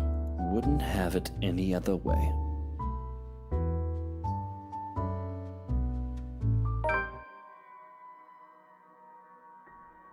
Girl, you better not have taken him home. She is so gonna peg him. Mavis, I would be right there with you and say, yes, go peck this loser, if it wasn't Luke, because he does not deserve to be pegged. He does not deserve to be pegged. Not as in he deserves better, no, he does not deserve even a remote bit of pleasure, so pegging him, no, he doesn't deserve it. Not from this girl, at least. Don't peg him, no, I know, right? The best thing about having my condo so close to the pub is ease of access. As long as I can still stand and walk, I can make it home. Maybe I need help from a kind neighbor or two to help me with the last day I've really gone overboard with the alcohol. I don't want her to do that. I don't want it either. And I'm so concerned that he took her home. Also, he's gonna see the massive Yuri art. That's gonna be something. But I always made it home. Sometimes with company. Of course, it always comes with complications, especially with the really clingy ones. But is there anything a good tip about stalkers? Oh, I get it. She's going to get him arrested for being a creep.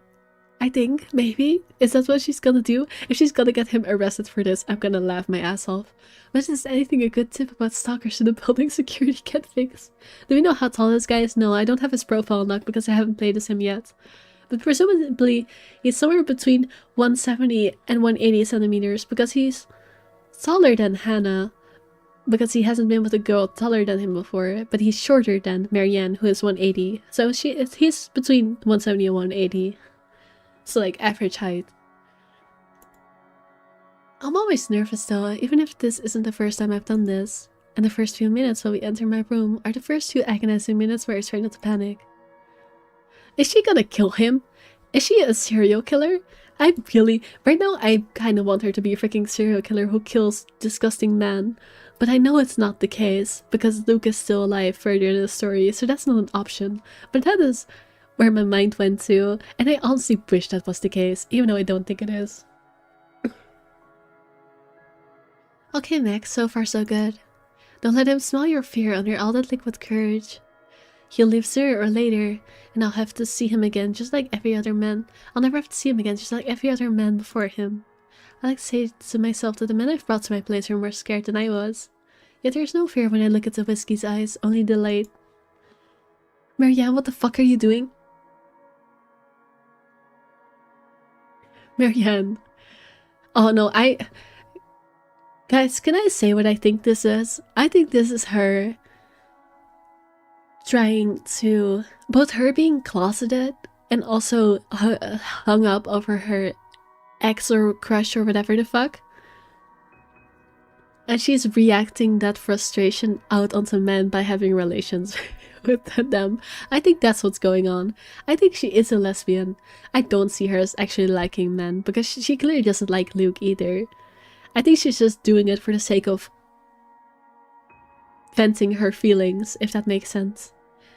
I think she's trying to convince herself she is straight. I don't even think she's trying to convince herself. I think she's just, like, trying to force herself for the sake of, you know, not thinking about other things, if that makes sense. I think she knows. I mean, there's a Yuri poster on the wall. I think she knows. I think she's just, you know, trying to get her feelings out by reacting it. I mean, look at the dialogue. When roughness is to be expected, she's not going to be kind. She's going to react all of her anger out onto him. I think this is just her way of venting her frustration, if that makes sense, by, you know, being very aggressive with disgusting men. But yes, in front of the Yuri poster, I thought she was very based before, but I'm kind of taking that back. How dare she do this in front of the Yuri poster? The power of a closeted lesbian is to not be underestimated. Something like that. Check gaming channel? Wait, I will do that. Hold up. Should I want to do to that annoying British guy on stream? I'm watching the video right now.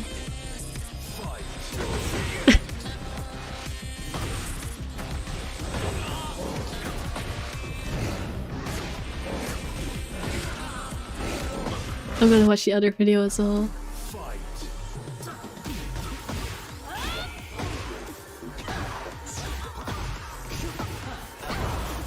Based. That's very based. I've recently listened to some queer podcasts, and there was one lesbian who had a threesome with 2 girls and still thought she was straight. Yeah, it happens. But no, I don't know, the vibe I'm getting from her is that this is just, she knows. I mean, remember the way she reacted to her friends joking about her being gay? She was like, she knew it was like, oh, this, but you know, like, I don't know. I'm not getting oblivious vibes from her, I'm just getting the vibe that she is, like, I don't know, she's not living her truth. She knows, but she's not living her truth, if that makes sense. But yeah, I'm gonna move on now. I'm trying to stall because I don't want to see these two do their thing, because, denial? I guess kinda, yeah. At least not denial in thought, but denial in actions, if that makes sense. Denial through her actions. I don't want to read this line. When he starts to, I don't even hesitate. When I push him against the door, roughness is to be expected. As long as he sticks to the script, everything will go smoothly. We'll have our little tumble in the sheets, he'll leave. We'll forget about, oh, girly pop. You're not gonna be able to leave him be, because he is about to be your employer.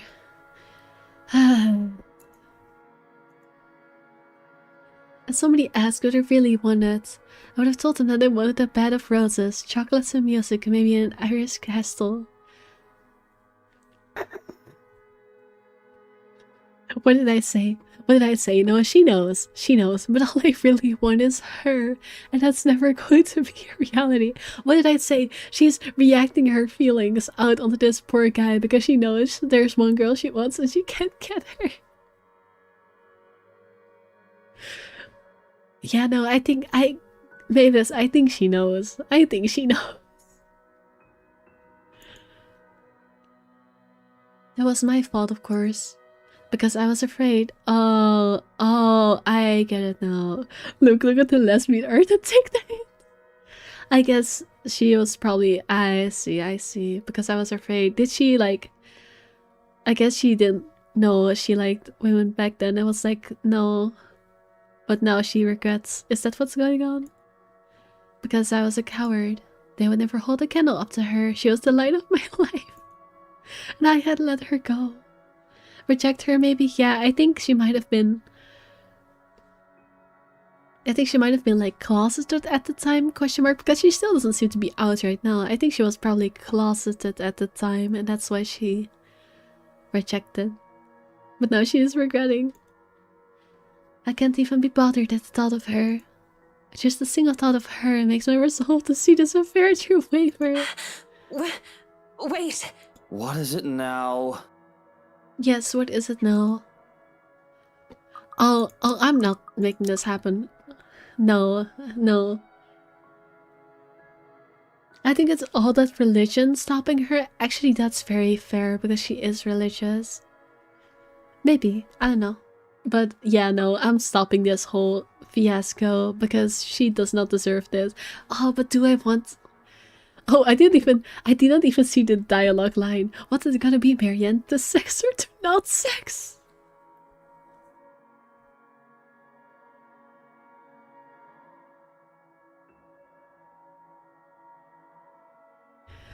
But no, I'm going to say no, because if I say yes, then I cannot ship her with Hannah in good faith, because I made her screw her husband, even if it's for the sake of making Luke suffer. First of all, he doesn't deserve to have sex. Fuck this guy. And second, who says that? This game, apparently. And also, no, I'm saying heck no, heck no. We're both drunk. And This is wrong. Don't you think it's a bit fucked up that we're about to have sex and we're just calling each other by the drinks that we had?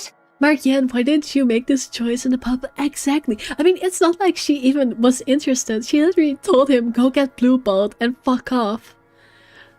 And yet she still invited him. I don't... She needs, like, to get herself together. She is one hell of a disaster lesbian right now.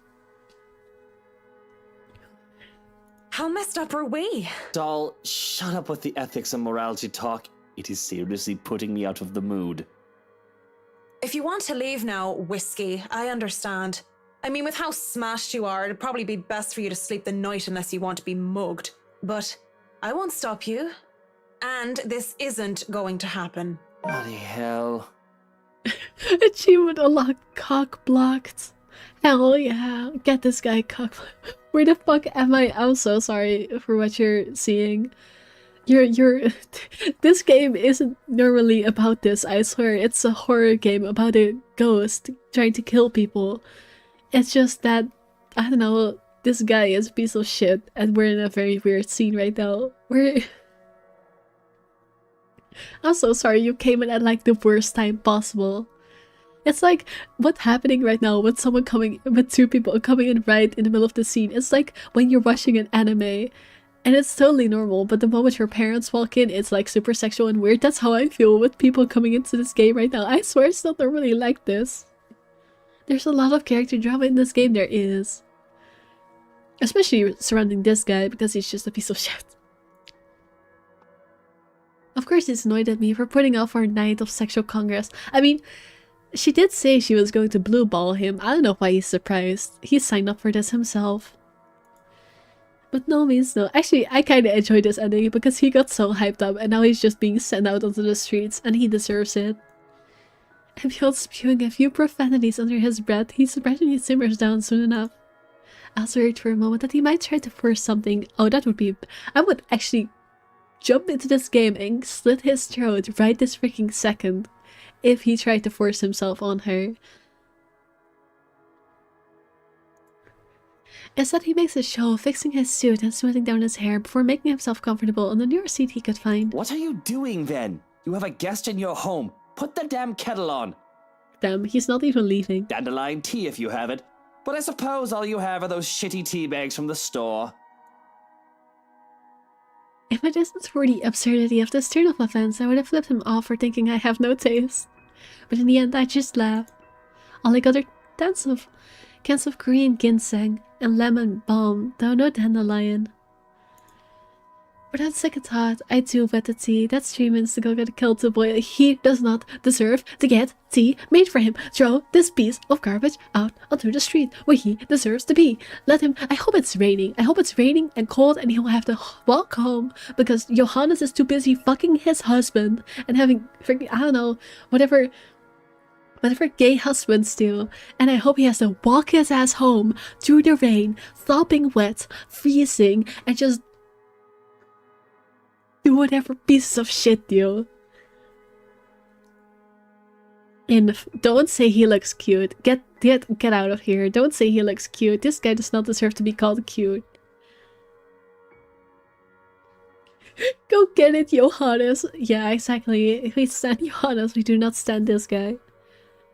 There's many inches of snow outside right now. Actually, yeah, I hope it's snowing. It's probably not because it's October in this game. But yeah, get out. Get out. Inf. I know that YouTube chatters can see it, but Inf just said I would date him. And if you do not want to date him, you would do not want to date him. This guy has said the N-word in this game before. He called the nice guy, by far the nicest character in this game, the N-word. You do not want to date this guy. Inf, no. He's racist. He said the N-word. He said a racial slur to the black character. He's racist. He looks ugly, actually. Thank you, In, for collecting your brain cells. Oh yeah, also, he's married. He's married and he's at a bar having sexual relations with a random woman. And also, he said he's 21 when he's actually in his 30s. You do not want to date this guy. No. Normally I don't yuck. Normally I don't yuck other people's yums. Normally I can support being into random ass characters even if they're that bad people. But for this character, I just say no. If you this character's just a no. Who said that? He looks like Draco Malfoy. Yeah, I've said that twice already. He really does. He has the same bitch boy energy as Draco Malfoy too. He is the worst person alive. He's not far from it, at least. Draco Malfoy is better. Also, yeah, I'm not a Draco Malfoy enjoyer, but I agree that Draco Malfoy is better than this guy. He has a child with a random woman while having a wife. I mean, it's not confirmed, but he definitely does cheat. Draco Malfoy is an angel next to this one. I mean, kinda, yeah. At least he was a child in the story. True. I agree. Because, like, when he grows older, he actually seems to be a decent person. But I will forgive him. As a child, he's also a piece of shit, but at least he's a child, so, you know, it's fine. 3 minutes where we say nothing to each other. I mean, what do you even say to the guy I was going to sleep with until I changed my mind? I am in the mood to talk about the influence of choice on Mallory. It's still unusual by the time we're both seated on my bed with mugs of tea in hand. Just so you know, whatever is going on right now is a lot stranger and fucked up than the one night stand. We are two messed up individuals by your logic. Everything is messed up, if you ask me. War, terrorism, famine, poverty, loved ones and loved lost. Oh, this whole world is a cesspool. The dead air is telling when it fills the room once more. One would think this is the perfect time to burst, to spill about whatever issues that made us the fucked up person that we are today. And it is. But I guess some part of me would rather not put the weight of my problems on somebody else's shoulders. I don't want you to tell him, not because I don't want you to put the weight of your problems on someone else's shoulders, but just because I don't trust him. You are part of the problem, yeah.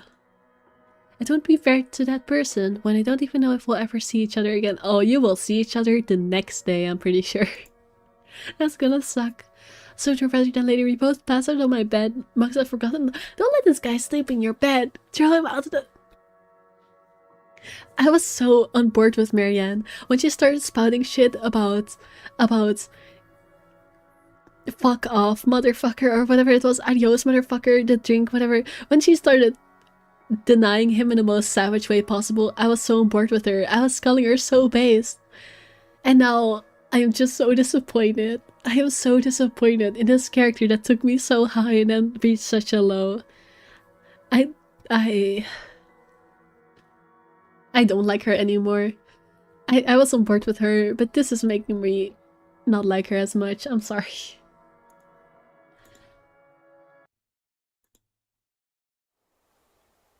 When I wake, whiskey is already gone. A bottle of painkillers and a note on the table are the only evidence I wasn't alone last night. Oh god, he knows her real name. I don't even question where these are from or just how he knew my real name.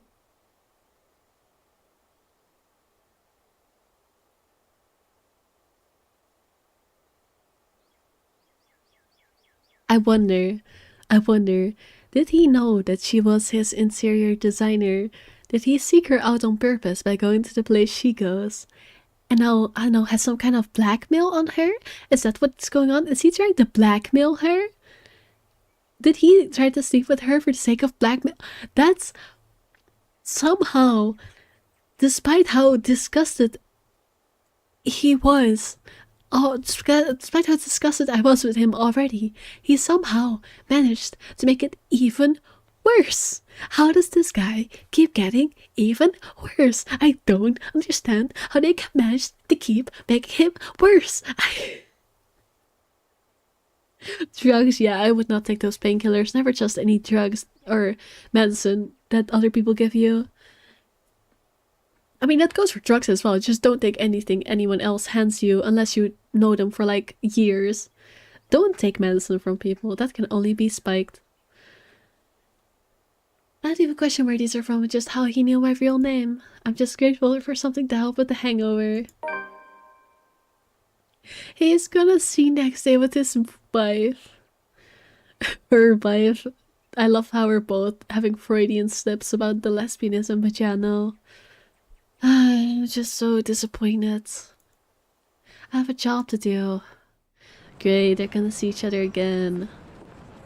It isn't often that I think about drinking on the job. But after meeting with the riots yesterday, it really makes me want to break my self-imposed rules. Because first off, fucking damn whiskey was fucking Mr. Right. I'm so sad they didn't show me in the moment like what her thoughts were, because I just know she was regretting every single second of her life at that time.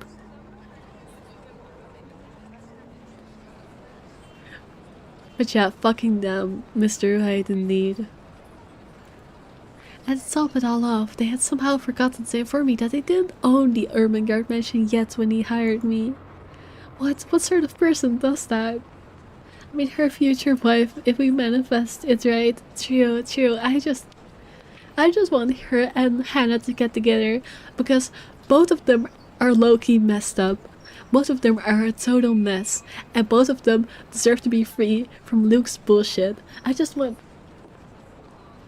This is like the perfect case of seeing like a man cheat on his wife with a mistress, and then they find out. I mean, they found out just now, but you know, and then they find out, and then instead of one of them getting together with the man again, the wife and the mistress just start dating each other. That's what I want to happen right now. I want Marion and Hannah to say, fuck this guy. This guy is terrible, and just get with each other instead. That is the only good outcome I can see here. That's what I want to happen. Ugh, rich people. I could do nothing but twiddle my thumbs at this. However, twiddle my thumbs and wait for the go signal. It's not like I can accept other smaller projects. This is a big job and I should be ready to start on it at any time. Not to mention that my PA practically begged me to be patient and wait this out. It was a hard decision to agree, but I did so in the end. Besides, I'm doing this for the Ermengarde mansion, not for anything or anyone else. I'd have a headache, whatever I do anyway. I'd go to the pub again, but seeing what happened a few days ago, I'd rather not end up in bed with another potential client. It might be a huge leap in logic, but the library is the next best thing after the pub. I have to go there anyway. I need more books for Dad. Plus, I also need to return the ones I borrowed last time. Finding a new book or two to read for myself while I have nothing to do isn't such a bad idea either. So on a Saturday morning, I find myself going to the only library in Luxburn to hopefully cool off. After returning an Ursuli and a poetry book by Henry of Poet Brady, I asked the librarian about the several titles on my list, though I don't have much luck on that front.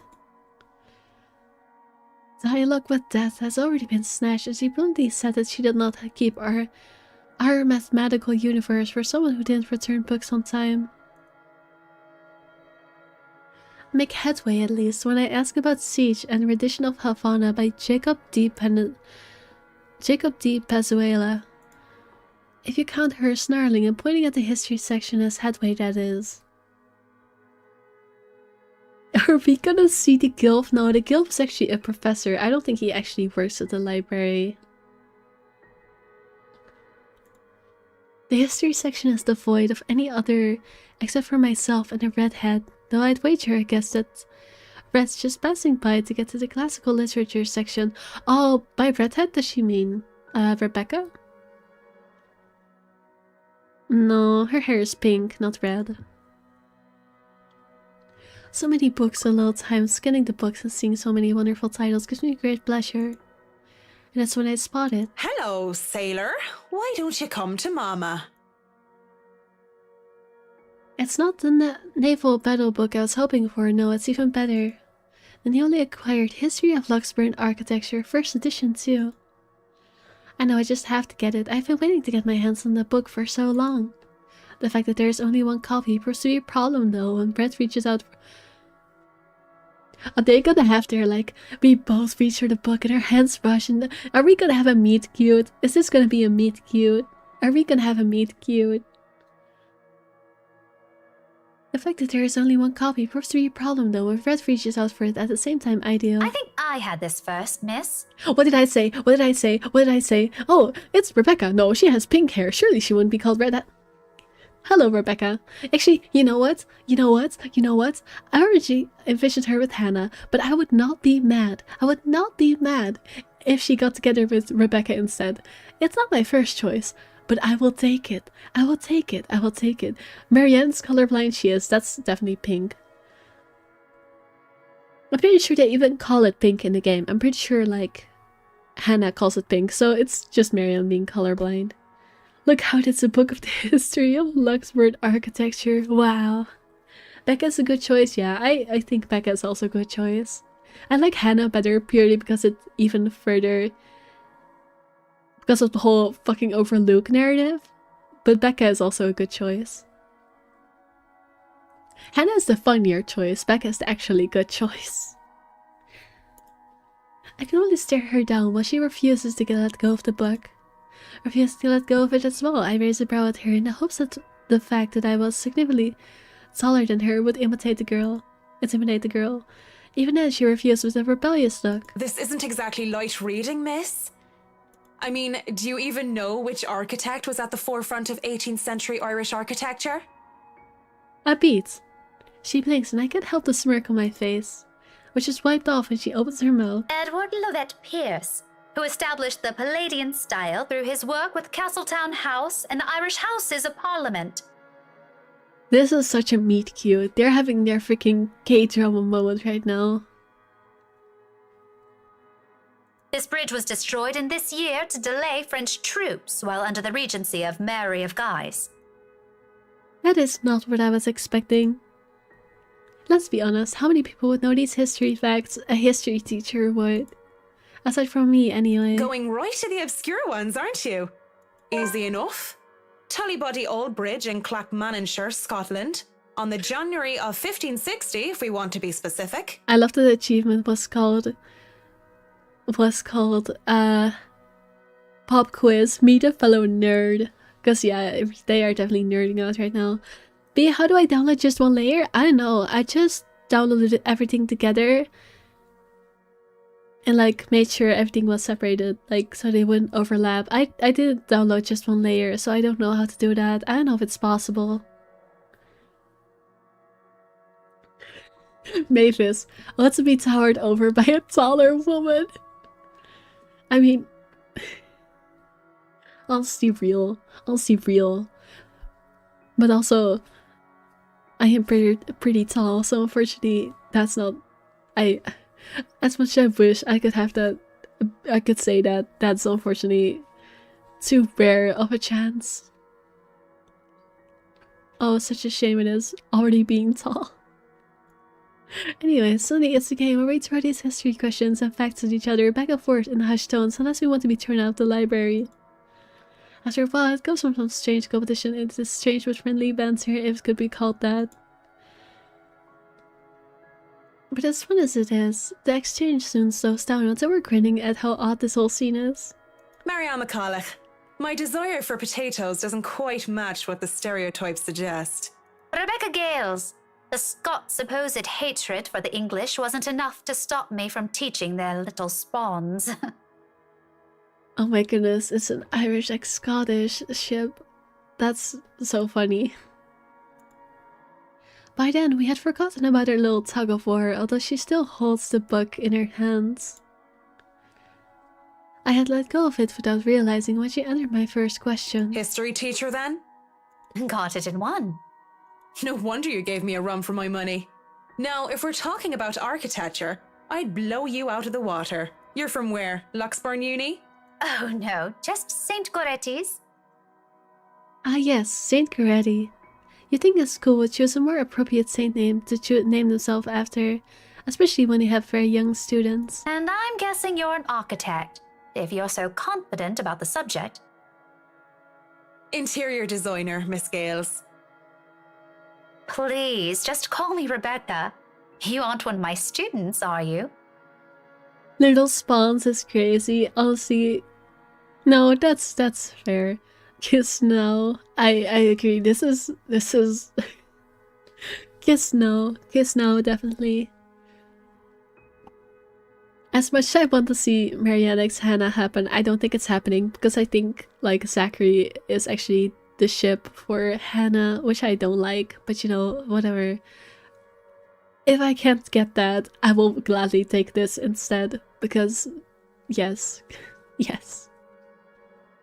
Marianne, then. I could have said that I was an architect, but there's no point in explaining why I wasn't one anymore. So, I've never seen you before. I'd like to think I've met every history aficionado in town. I'm just very sad for Becca. Why? What's wrong with Becca? Honestly, like why? I was gonna say put it held back, but I guess maybe if I said it instead, typical. Yeah, no, I do agree. Because of her unrequited crush?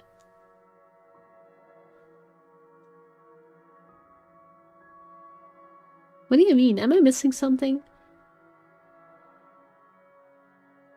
On Ash? Oh, right. I completely forgot about that. I completely forgot she has a crush on Ash. Oh. Oh, that's a shame. So I would like to see her with someone else. I completely forgot she has a crush on Ash. That makes this probably not work out. No. My ships. All my ships are falling apart because of men. Get the men out of here. I just want my... No. Tragic. Truly tragic. This is why we should... No, Ash likes Isabella. I know. But you know, still, men are all the problems in this game. This game is turning me into a man-hater. I blame the rock I've been hiding under, of course. That, and I'm usually only here on the weekdays if time allows. Work often has me meeting clients on the weekends. That must be interesting work. It allows for some creative freedom, sure, but it's like working with children sometimes. Though you probably have it harder working with actual children. The hardest part is convincing them that your idea is their idea. That sounds exciting. It is! But isn't that true for any workplace, though? We just cross our fingers and hope there aren't any man-children in charge of important things. Oh, man-children. Isn't that the perfect description for a certain socialite we know? Any big projects right now? I can't imagine that interior designing is a frequent thing. I'm working on the Ermengarde mansion. Lucky me. That mansion. Intach. Wonderful. Breathtaking. I can't wait to start in it. Becca's so based. Honestly, I didn't like her before, but that she's growing on me. Now that is beautiful architecture. A pause. It looks like she wants to say something at the mention of my house. I'm not surprised. The place is certainly popular with the locals, especially with the urban legends attached to it. The next second though, she seems to think better of it and drops what she's about to say. So, do you have a portfolio or anything I can take a look at? I'd love to see your designs. Maybe you have some on a tablet? I've met some designers before, and they're always going crazy over these virtual room apps or another. A tablet? Please. Callicrates didn't need those silly iTabs when he built the Parthenon. I certainly don't need one to design a house. I understand why you wouldn't like her before. She just acts so butthurt about Ashton constantly, yeah. I wonder who likes brownies? What does that mean? And why are you saying who likes brownies? The computer back at my place is all I have. Why should I buy such an expensive gadget that would just get outdated within a year when what I have is just as functional, honesty based? I can't say I also embody this virtue because I do, like, you know, buy electronics, but honestly, this is very real. Just random comments, alright. Traditional ways had a far more personal touch in my opinion, not to mention those smartphones are also tools of procrastination. Okay. You had me at iPads being way too fast, outdated. You lost me at smartphones are not useful. I can't even count on one hand the number of people I see going outside only after their eyes glued to the things. And screw touchscreens. They're evil things that make typing what should have been a simple task harder. True though, this is true. I do have an online portfolio if you'd like. I can... Speaking or thinking of the devil seems to have summoned it before I can even carry on. Rebecca's attention wanes as she pulls out her mobile. What I can only assume is a call, she gives me an apologetic look before standing up and excusing herself. Off farther into the aisle she goes for some privacy.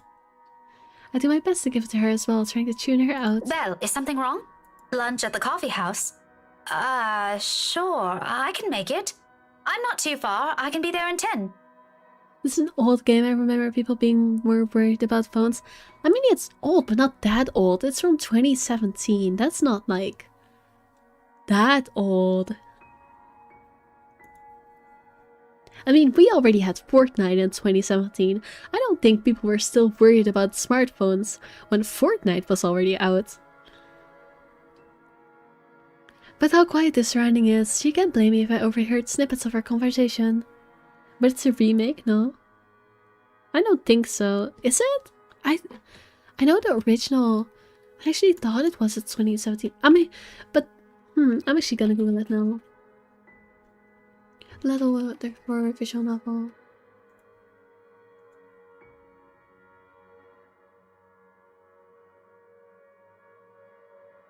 No, it's 2017. All of the release dates say it's 2017. How true not do you relish being a Fortnite? Well, yes, because, like, I don't think people were so worried about smartphones at the same time as Fortnite. Like, that, you know. That's the most prominent game I know that was released in 2017.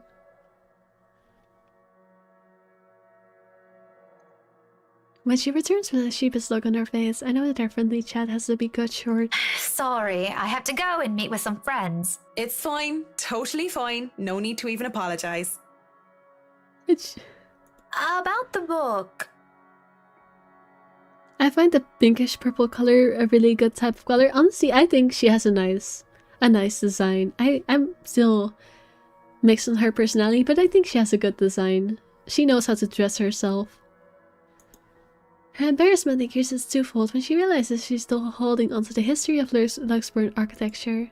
I'll give her time to think about it. As I put a hand up and shake my head, fishing out a pen and paper from my bag along with one of my business cards, I hand them over to her. You know, I'm busy with work, so I might not even be able to take a peek at it anytime soon. You can go ahead and have it, but you'll have to ring me up when you're returning it just so I can snag it right away. Deal? Great excuse to give her your number. She makes quick work, penning her number down and handing it back to me with a grin. Deal. Just message me during school hours, of course. You have a good day then. You too. With Rebecca gone, I'm left sitting in the history section. One of my original plans were simply to sit down and read a good book. Our little pop quiz, if you could call it that, made the time pass without any of us even realizing it. She does have game. She definitely has game. Which is funny, because when Hannah tried to have like a friendly chat with her, she just completely broke down. But yeah, no, I guess she has game, but not with Hannah. I should be taking notes, maybe. It was fun, and I do believe I made a new friend. Good job, Marianne. With the talk of lunch, however, I don't feel like grabbing a bite to eat. There are still other books to be read here, and I'm hoping to find something that will help me while I work with the rights. Something like how to deal with arseholes professionally 101 just in case. I've dealt with a lot of uppity, snooty, and bitchy clients before, but it's still better to be safe than sorry. Because Luke Wright just takes the fucking cake and he probably manages to eat it too. Period.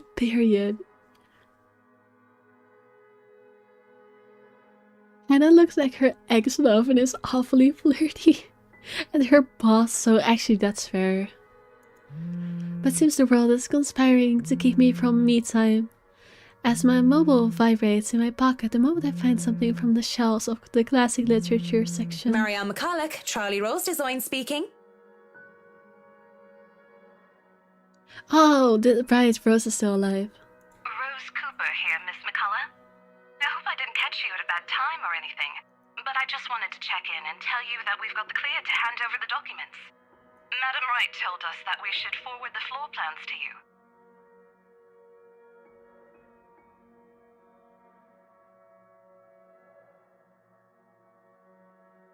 Already, how did they go through the process so fast? Money, that's how. Surely there is so many red tape to even acquire the forms and transferring of rights. No matter how rich the rights are, it should be this quick, right? Never underestimate the power of money. So, if I can just have your email, I'll be sending them your way. I'd actually like a physical copy of the floor plans. Oh, I suppose that's fine.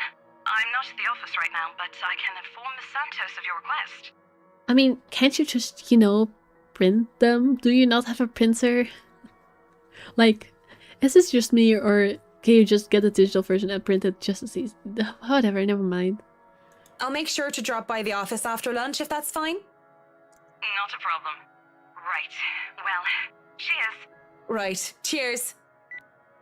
I don't know, I just don't. Is there some sort of deeper miscommunication when we last met? These things take time, and it's been, what, a day, less than that even? There isn't a point in trying to make sense of these people who seem to be larger than life. Actually, how long have I been? 2.5 hours, alright, I'll continue. As it looks like I'm on the clock starting today, I might as well eat. Grabbing some fish and chips from one of the street food stalls, I found myself, god damn it, don't mention food, How are you back again? Gyro, are you still here? Craigie, are you still here? One of the two. The person who tried advertising their stupid AI art is back again, so please get him out.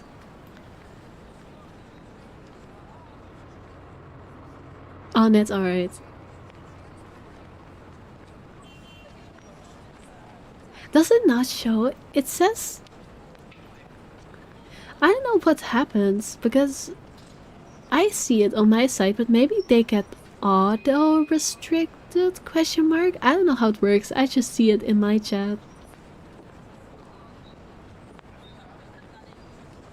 I don't know how Twitch works, I really don't.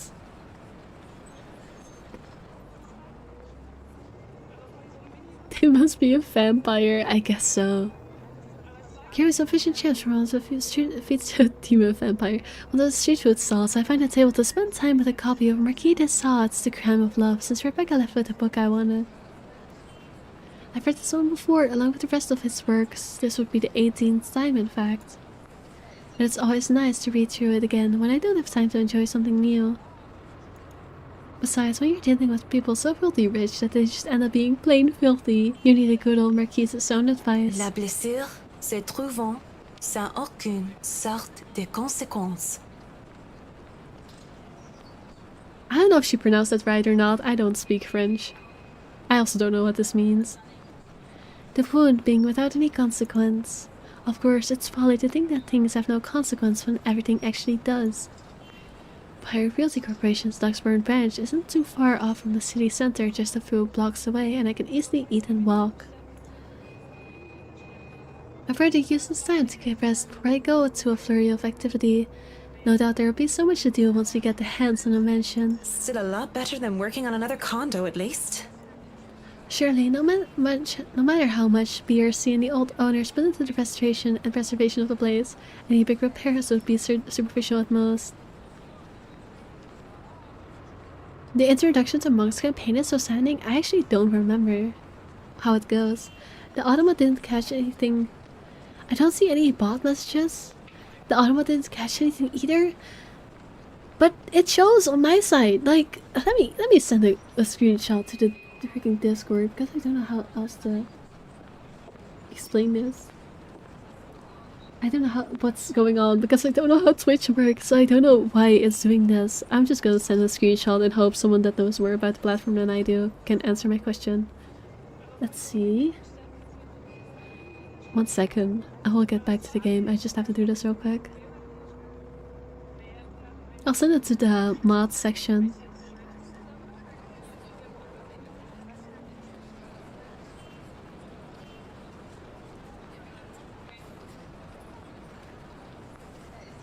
This is what I'm seeing on my side.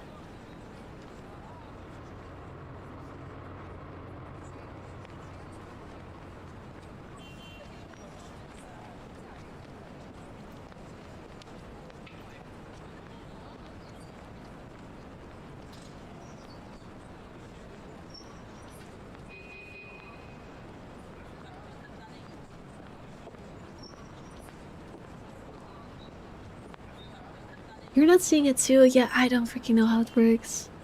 Well, Gyro managed to ban them somehow. But, I don't know.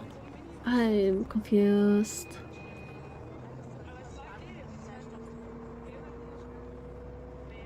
Gyro, how did you ban them? Everyone else is saying they didn't see the person. King of Vultures exists in real life, but where? Gyro, if you're still here, can you answer?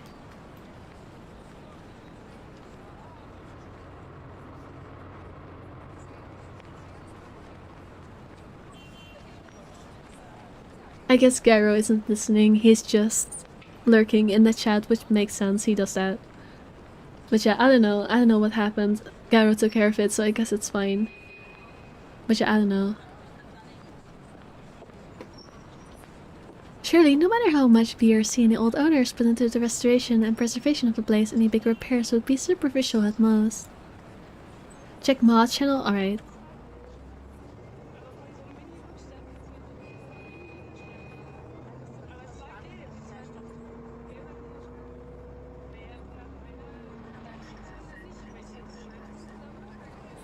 Oh, if it says ban evader restricted, it means Twitch already got rid of it for us. You still have to ban them? I'm confused.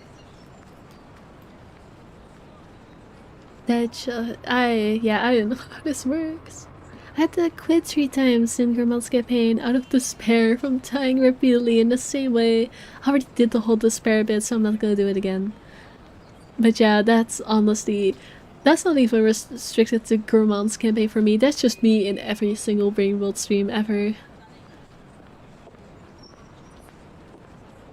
All it does is keep the bot from messaging again. It doesn't ban it entirely. That's something we need to do. Alright. But I'm mostly confused about why you can't even see it. Like, why? How did Gyro ban if they can't even see the message is my confusion. But yeah, either way, I will start ignoring the likely ban evader messages then.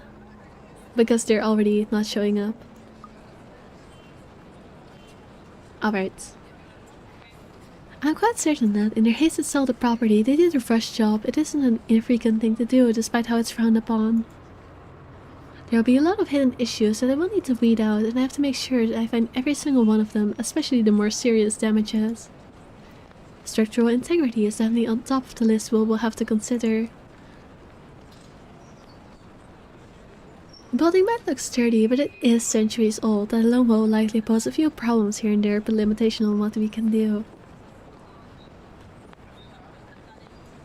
Besides, despite how much I detest these rich snobs, they can pay rather handsomely as long as they do an excellent job and do more than necessary.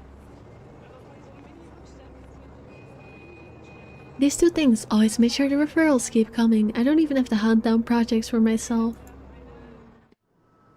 Y'all, how do I fight a fever? First of all, stay hydrated. You do not want to not be dehydrated while having a fever, and it can happen very easily, so make sure you drink enough. Second, Contrary to what your instincts are telling you, try and stay warm. You don't want to be cold while having a fever. Because the heat is actually helping you fight off the infection. And it can also just be very unpleasant, so try to stay warm as well. Also just make sure you eat and get rest and, you know, the usual sick stuff. But, you know, yeah, that. And I guess, yeah, there's not really something you can do to make it go down other than, well, staying hydrated probably helps, but you know, I thought it was the opposite. I was always told you have to try your best and stay warm. If you're around 93 degrees, you gotta hug a cold wall. That is not at all the advice I have been given as a child. Actually, let me Google it before I give bad medical advice. If you have a fever, should you stay cold or warm?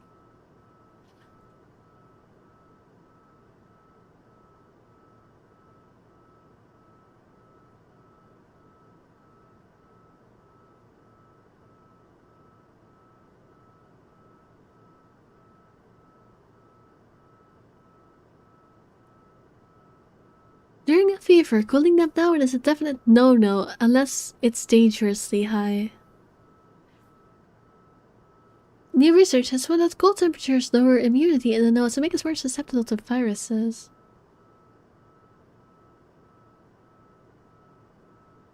That doesn't help.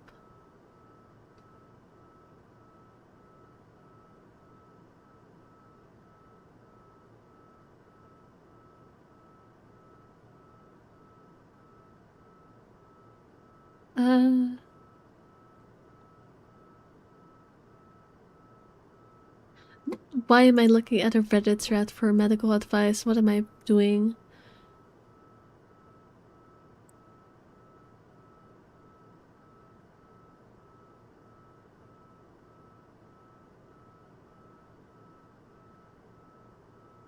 I don't know. I can't really find a definitive answer. Most of them just say, don't get hypothermia, but don't overheat yourself either. So I guess the answer is stay in between. It gets very dangerous if it goes above 39 to 40. You do anything to lower it. Well, yes, but staying in cold temperature doesn't lower your body heat. That's the problem. It doesn't cool down your body heat at all. That's not how that works. So that doesn't help.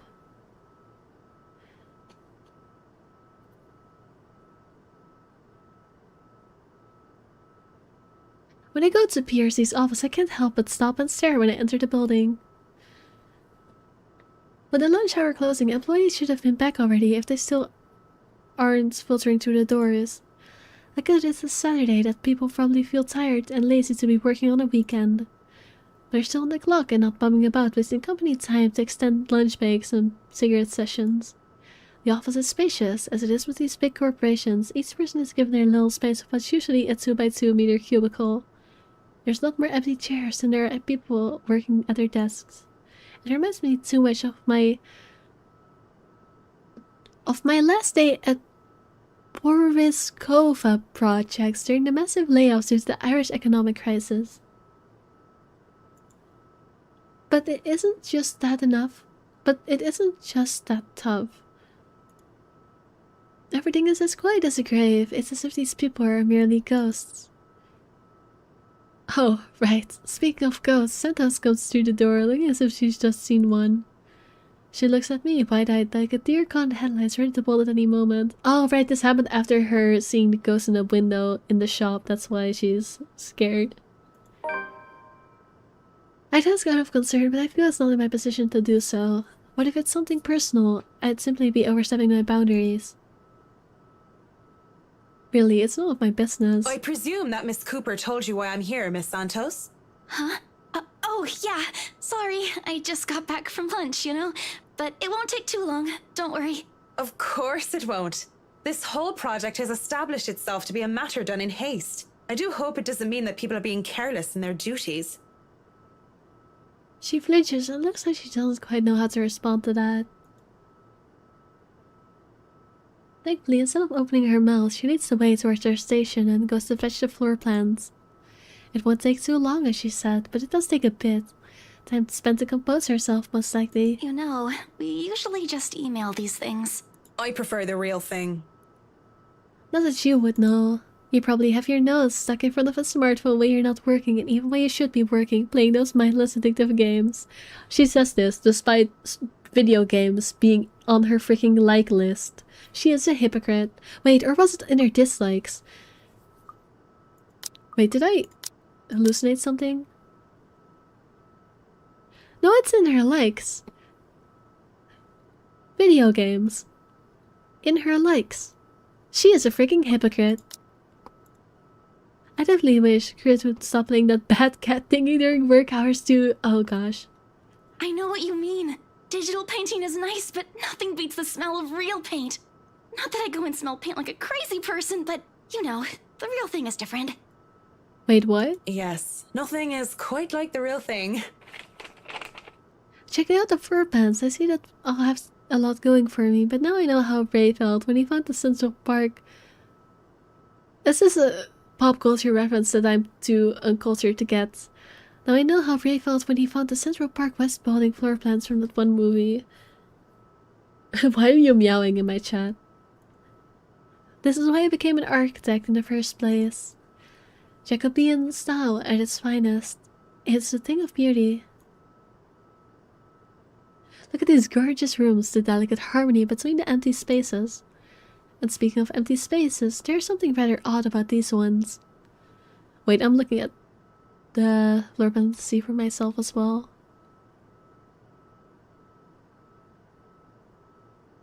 I feel a bit silly saying it out loud because I've never lived in a big house, let alone a mansion. But during the tour, I had the distinct impression that the rooms were bigger. Maybe the scale is wrong? It's not much of a problem, and it is an old house.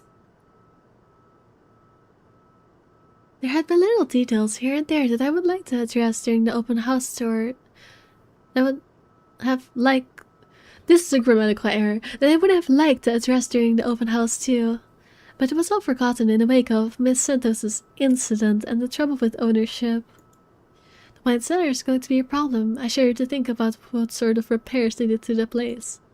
There might have been things that were swept under the rug and pushed in the dark corner of the room, hidden away in barrels. Water damage could have been covered up. Oh, I think it's way more than just water damage. I think it's a corpse. There had been floods due to heavy rain in West England just last year, after all. If there's any sort of damage to the house's foundation, that's going to be a lot of work. I was not able to look at the attic as well. For all I know, a whole family of vermin could have made their nests there. Working with pest control is always the worst. The sheer size of this place is staggering, even if I did just say it was a lot smaller than I thought. I might just be biting off more than I can chew, but who doesn't like a good challenge? First thing first, I'll have to... So, do you want a coffee? The one from the staff room is pretty decent. There's really no need. I'm sure you have rules against it. Rules against bringing someone coffee? That's ridiculous, and even if there were regulations against it, nobody's really here to tell Sir John. I've already brought 2 mugs, and I'm not going to drink them on my own. Come on. I have stamped down my annoyance at being distracted. Damn, she really hates Isabella, and I mean, she did act kind of weird, but she is being too harsh on her, I feel. Seeing the girl, the young woman though, it looks like she has a lot on her mind. If babbling is her way of dealing with stray thoughts, I'm not really the one who she should be babbling to. How should I respond? See, the thing is, if she says I don't have time for this, I'm wondering if she will go talk to someone else who I want her to talk to. But also, I don't want to do it to Isabella. Why does Marianne not like this woman? Be nice, Marianne. Yeah, I mean, she did act kind of weird, but she's just being too mean. She's being too mean. But I'll hear her out.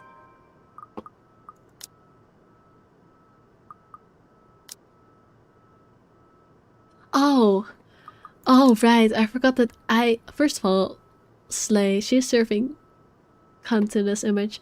But Oh, right. I know why she dislikes her. It's because I made her dislike her by accidentally choosing the wrong options. Whoopsies. I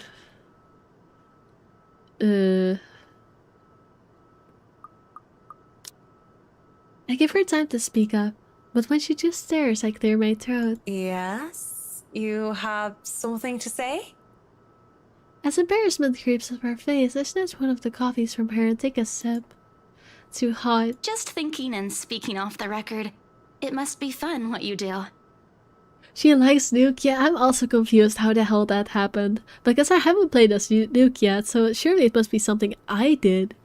But I did not pick options to make her like Luke. I tried to do the opposite. You go to people's houses and you make them, well, pretty. You're sharing your art with them. It's a little bit more complex than that. But if you put it that way, it is fun. I wouldn't have done it for 7 years if it wasn't a little bit fun, I guess. Is it the not fucking one he liked? I mean, that's the only choice I made in that whole interaction, so it has to be. I guess he preferred that to whatever else they were going to do. Which only makes me think he was trying to manipulate her more, but it's so weird. These big clients always have paintings in their homes. Do you have a supplier for art pieces?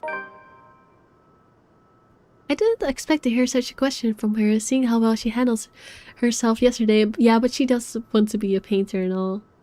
Bro is weird, yeah.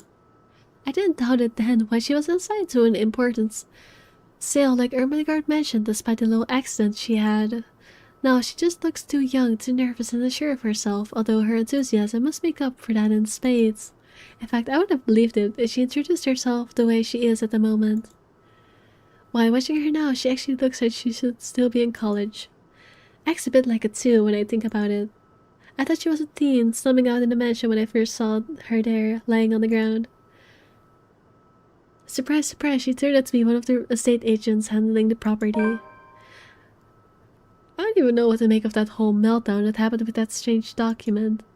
If I were the client, I would have been very upset. She's been hot water for it. The clients usually support artists of their own choice. Just because she is.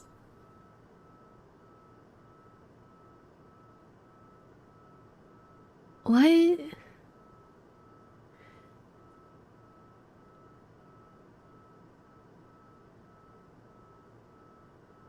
She's not 158. What are you on about? Oh, do you mean Isabella? Are you saying that she hates on her because she's short? Is that what you're saying? What? I'm confused now. If they don't, I'm always happy to refer those that I know. That's cool. They're very picky. I don't think a hobbyist will have an easy time getting their work sold. Hey, I'll have you know I was a student of the fine arts. And yet here you are, selling property. Maybe you weren't a very fine student of the arts. Oh, that's a very rude thing to say given she didn't have the choice to finish her studies. Maybe I took that a bit too far, you definitely did. She bites her cheek and looks like she's barely holding herself back. Just because she's short, this is not about being short, she's just being a bitch. She looks like a teen, that's why. It's not like I had a choice. She mutters it under her breath, I barely even hear it. But the hurt is there. It makes one wonder what brought it on. Although it is understandable if her reason's what I think it is, very few people make it big in the art world. It's not about that. She never even got the chance. She had to quit because of her family. Marianne, you are being presumptuous right now. You are assuming things about other people's lives and acting like a bitch because despite the fact you know nothing and you are wrong. And I don't like you for it. You are ruthless, she is. I mean, she's... No, I'm not gonna say that. I can see why she'd be upset about it with that enthusiasm. I didn't have a choice when I left Ireland. It was that, or years of unemployment, the recession and the toll it took on the construction industry was out of anyone's control. I don't know what choice she wasn't able to make, whether it was about her being at art school or something else. But the world isn't a fair place, and the sooner she accepts it, the better. Still, with that forlorn look on her face, I can't help but sigh. The girl reminds me far too much of myself when I was younger. Well, if you're thinking of commissioning your paintings, I'll have to see your work first. Oh, it's not. I didn't mean it like that. I don't have any paintings. Really? You sounded a lot like you still did art or want to. Now I'm starting to worry that you might just like the smell of paint. I'm not a paint huffer, sheesh. I just mean I don't make much anymore. I don't really have the time for it. The tools and materials aren't exactly cheap either. Everything has a price. It sounds like you're making excuses for something you're presumably passionate about. You know, Marianne, for someone who loves to shit on rich people and their whole... Oh, they're such assholes. All rich people are man children. For someone who loves to hate on rich people, you right now are being the freaking rich person who's like, oh, you don't have money for this? Well, maybe if you had real passion and just worked hard instead of being lazy, you would be able to afford this thing you're trying to do. It's pissing me off. It's pissing me off. She is such a hypocrite. Like, both about the smartphone thing and being like, oh, I don't like those smartphone games, despite liking video games. And also now being like, oh, I don't like it. You should just work harder. Even though she hates rich people and now she's embodying the... She's just a freaking hypocrite. That's what I'm noticing. She's just a hypocrite and I don't like it very much. I stand her at the start, but she's making me lose her again. As unfortunately not the base character I thought she would be exactly. I thought she would be base, but she's not. If you really want to practice art, a little out of your wallet isn't much. Girl... It's not that simple. It's not? Life's simple. People just like to make it complex. Girl, she has to pay for her whole fucking family. What do you... She is a mess. She really is a mess. Speaking off the record, I have some advice for you, kid. Either go for what you want, or stop thinking about it when you have something else. That is unless you enjoy making yourself miserable, then by all means. Marianne, shut the fuck up. I agree, shut the fuck up. You know, if you wanted to look at the floor plans without me bothering you, you could have just said so. I'm taking her lesbian rights back, I agree. You know what? Maybe she and Luke are not the bad pairing I made them out to be. Maybe I should have just let them have their fun. Maybe that was not so bad a decision. Would you have left me alone? We'll never know now, will we? A strained air settles in the room afterwards. It doesn't help that she doesn't immediately leave when she's, as said, lingering awkwardly by the door with a downcast expression. It's clear there's more she means to say, perhaps even to defend herself and her choices in life. Or is she expecting me to dish out more of that advice? It's an awkward affair, and I choose to hightail out of the realty office as quick as I can. Though I am able to keep myself professional at all times, does not mean I like it. And seeing that most of the day has already gone by before I realized it, I choose to head back to my flat instead. Despite today being a Saturday. No fun, but at least this way I can avoid another unpleasant encounter. Considering how much I'll be seeing whiskey in the near foreseeable future, I have a feeling I'll need all the rest this weekend can give me. For the first time in a long while, excited as I am to work on the mansion, I cannot wait to be over and done with this project. Can you check the relationship level? Sure.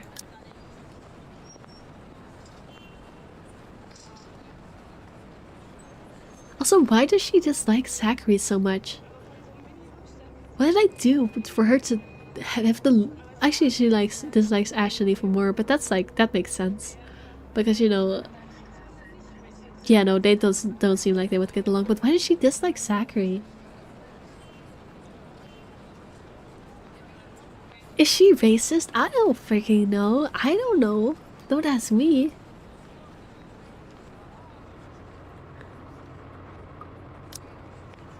One day couldn't come any sooner. After taking the floor plans from Miss Santos the day before the last, I spent most of my Sunday drawing up plans and calling in my suppliers. Although no design choices have been made yet, I'm quite sure that they'd want high-end appliances, the most expensive materials, and most anything, most pretentious everything. They usually did these rich types based on experience at least. Given how badly this whole thing started, it wouldn't hurt to be prepared. I have to check myself, make sure I'm not playing with my gloves as one of the other building tenants takes the elevator up with me. It makes me self-conscious when a woman's eyes go over me. I'm sure she was going to point out some perceived flaw in my physical appearance. But I'm safe from being paranoid. When they went off a few floors later, still the ride up to my floor is nerve-wracking. The rides lives at the very top of the penthouse, the creme de la creme when it comes to condominium and urban living. Just getting access to the place is an ordeal of its own. I had to jump so many hoops, so many security checks just to secure the key card, not only because of the building management, but because of the bride's personal security. It sometimes felt like I'm being interrogated for a crime and not visiting a client at their home. Even when their personal assistant called in to help out and verify my presence, the process is aggravated rather than hastened. Speaking of the devil, there's the only actually no, that's a lie. Zachary is based too, but there's the only other based character in this game. The elevator door opens and I'm greeted by none other than Whiskey's not so little lackey. I do apologize if I kept Mr. and Mrs. Wright waiting, but I'm here now and I'm ready, so if I may, where are they? They've just woken up, but they should be down soon. I'm surprised to see you made it through security. And only 5 minutes late. Johannes, my man. You said I'd be through security soon, and it took half an hour. Define soon in this context. I'd make myself comfortable if I were you. I'm going to go and put the kettle on. Oh, how I missed the fake German accent. About the tea, I don't want to intrude or anything. The sir does not like being woken up by the whistling. But who am I to deny tea to a guest? He's basically saying if you put on tea, he will get downstairs quicker so he can shut that shit up, which is so based. He shows me to the couch before drifting off towards the kitchen, quietly pulling out teapot, cups, and all sorts of other things in preparation for the tea. I ignore the animosity towards his employer that his words imply. I would be too surprised if Whiskey's own people don't like him. Accepting the quiet and isolation instead, I brace myself for what's to come. In this case, soon apparently means more than 5 minutes or even 10. As in their living room, just waiting. And when the kettle starts whistling and tea has been served, I continue to wait. At least the silence is relaxing. But then there's a crash. I merely spill tea all over my lap in surprise, and I look up expecting security to come running. Even the man at the kitchen counter continues to fix his breakfast like he heard nothing. I don't want to speak up about it because he looks far too absorbed in his cooking, and I don't want to be the cause of burnt food or worse. However, there's something in me that just wants to figure out what it was, although I am normally not as nosy.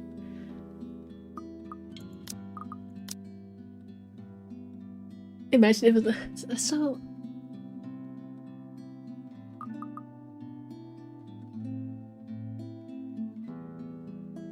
What do you guys think? I'm honestly kind of mixed on this one. On one hand, I want to continue waiting and maybe talk more to Johannes, but on the other hand, I'm curious.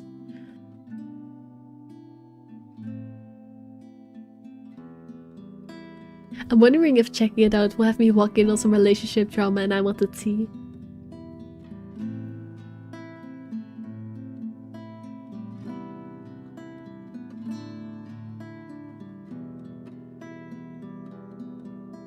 Speaking of tea, I just drank some. Be nosy. Alright, we're... Did I save this? Yes. I guess we're being nosy. No talking to Johannes, just being nosy. Wait, what just got updated?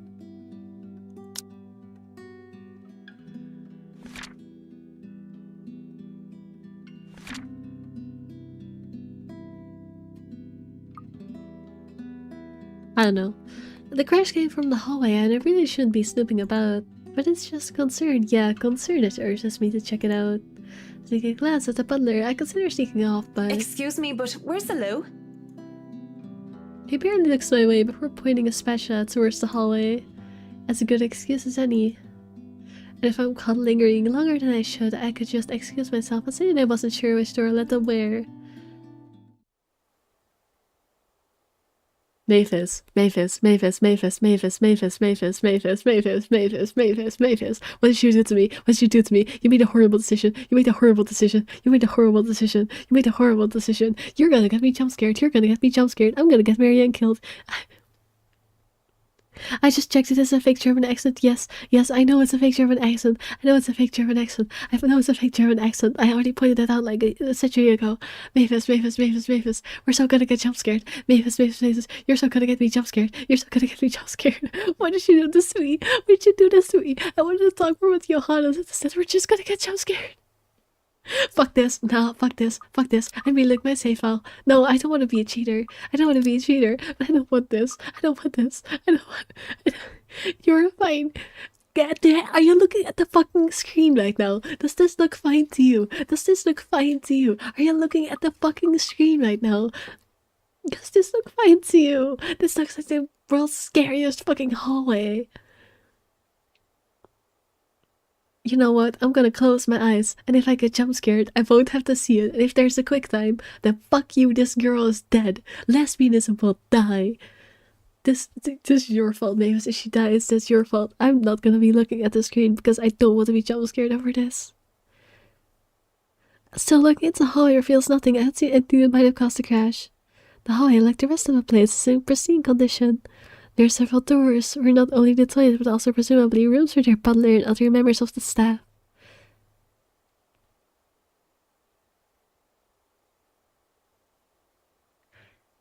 Is there someone sitting in that room? I just looked at the screen and it seems like it's very low brightness because my screen is pretty dark, but it seems like there's someone sitting in that room. But I might be seeing it wrong. But yeah, we're definitely about to get ghost jump scared. Jump scare? Yeah, it's coming. Alright. And it's Mavis's fault. I'm blaming Mavis for this. She checked to go check it out. Maybe it's whatever secret look is giving, maybe. But yeah, I have like my hand in front of my eyes, covering the top half of the screen so I can read the text out to you. But I don't want to look at this. If there's a quick time, fuck that shit, she's dead. I don't want to be jump scared. As I stand there, however, something definitely feels out of place. One of the doors, the nearest within my reach, stands ajar, and from inside a light flickers incessantly. It could simply be a light bulb that needs replacing. But the thought of it, in a place so well taken care of, seems off. I think that maybe this is where the crash came from. Inside, I can spy a radio lying on the floor. That's probably it, right? You definitely got Marianne killed, I'm just saying. That's probably it, right? Maybe one of the help, in a hurry to get out of the room, knocked it over in the process. If that's all it is, I should really leave it alone. As I turn to leave, the sound of static fills the air, and an immense, tinny voice interrupts the silence. At 7 in the morning, students found a 5th-year dead.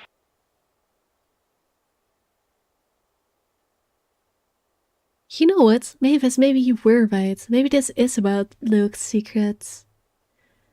Me, you wanted to check? No, I said we could be nosy, but I said I'd be fine either way. That's why I let you decide. You said be nosy. I said okay. But I think you might actually have been right. Maybe this isn't a jump scare. Maybe it's something actually important. I don't know yet.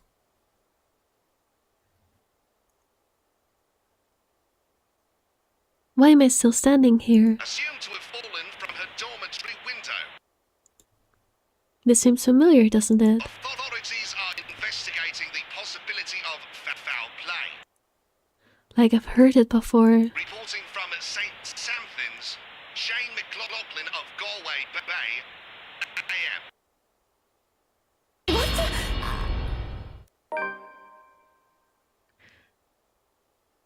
Nope, it was just a jump scare. Also, I didn't see what the actual jump scare was. Oh, I'm seeing it on my replay now. It was the ghost.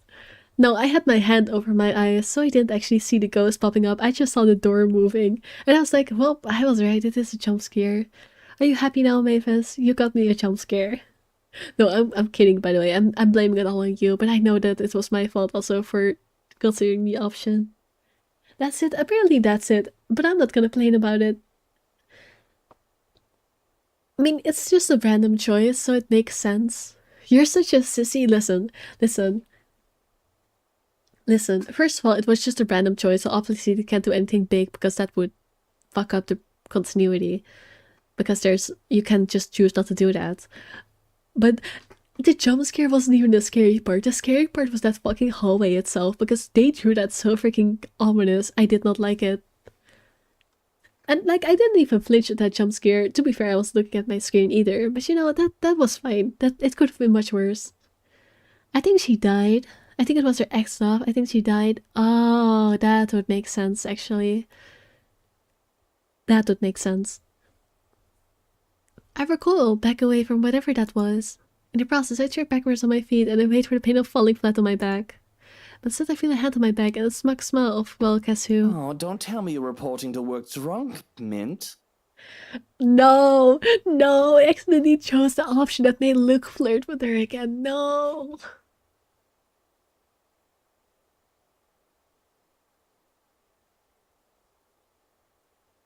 Of course, I know exactly who that place belongs to. It just has to be him. Marianne McCullough, hammered on the job? That would be something. But wouldn't dream of it, Whiskey. You're allowed to be if you wanted, though it's a bit early for it. So thanks for the save. Really, it is much appreciated. Even though the circumstances during our first meeting were not savory or wholesome, I can bring myself to completely look at her right in the bad light you should be. I prefer the ghost of a Luke actually real. I'm not even gonna try and read these lines of them flirting out nicely anymore. Like, for the other lines I try to like read it in the mood, like to give immersion. For these lines I'm not even gonna try. I'm gonna read it in the most dead inside monotonous voice possible because I don't want to be reading this. They did, you know what, these two deserve each other. They both kind of suck. I think she deserves Luke more than Hannah does. Like, Hannah also has her problems. But Hannah is the kind of character that's well-intentioned, but ends up making the wrong choices. Marianne is just kind of a bitch. So I'll see. You know what? Maybe these two do deserve each other. Hannah is better and that says a lot, yeah. Nothing came out of it, after all. It's no trouble at all. I've been told I have a gift for catching pretty ladies. Being a great catch myself. You're so funny. Is that so? Would you say you'll be able to catch if another man were to pitch? Is this an analogy for him being a bottom? That's what this means, right? Catching and pitching is like a metaphor for bottoming or topping, right? I don't misremember that, right? That's gay. That is gay. I mean, she definitely knows her gay stuff, so this is probably intentional. Perhaps, but I wouldn't know. What do you mean, perhaps? What do you mean, perhaps? I don't play baseball, Mint. Right. Of course you don't. I can't help but chuckle at my little joke, but it looks like it completely went over his head. Oh, that's why. He just didn't realize that she was making a gay joke. If he had understood it, I guess it would have been inappropriate. He is my client after all. He is too straight for this. Oh, he is definitely homophobic. The fact that he didn't catch this joke just confirmed it for me. He is definitely 100% homophobic, and it will give me another reason to hate him once it starts coming out. Speaking of which...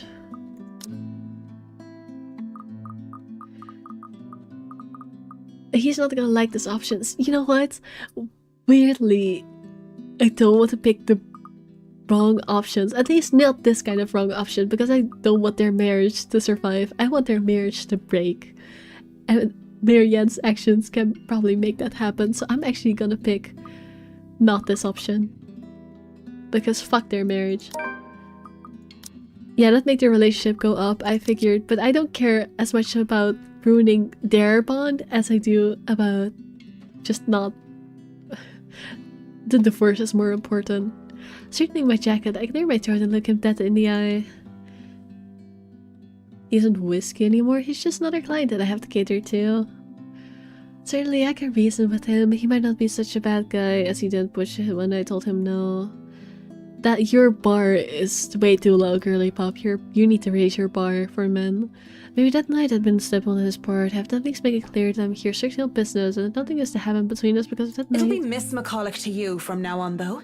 It'd be best if we keep things professional, Mr. Wright.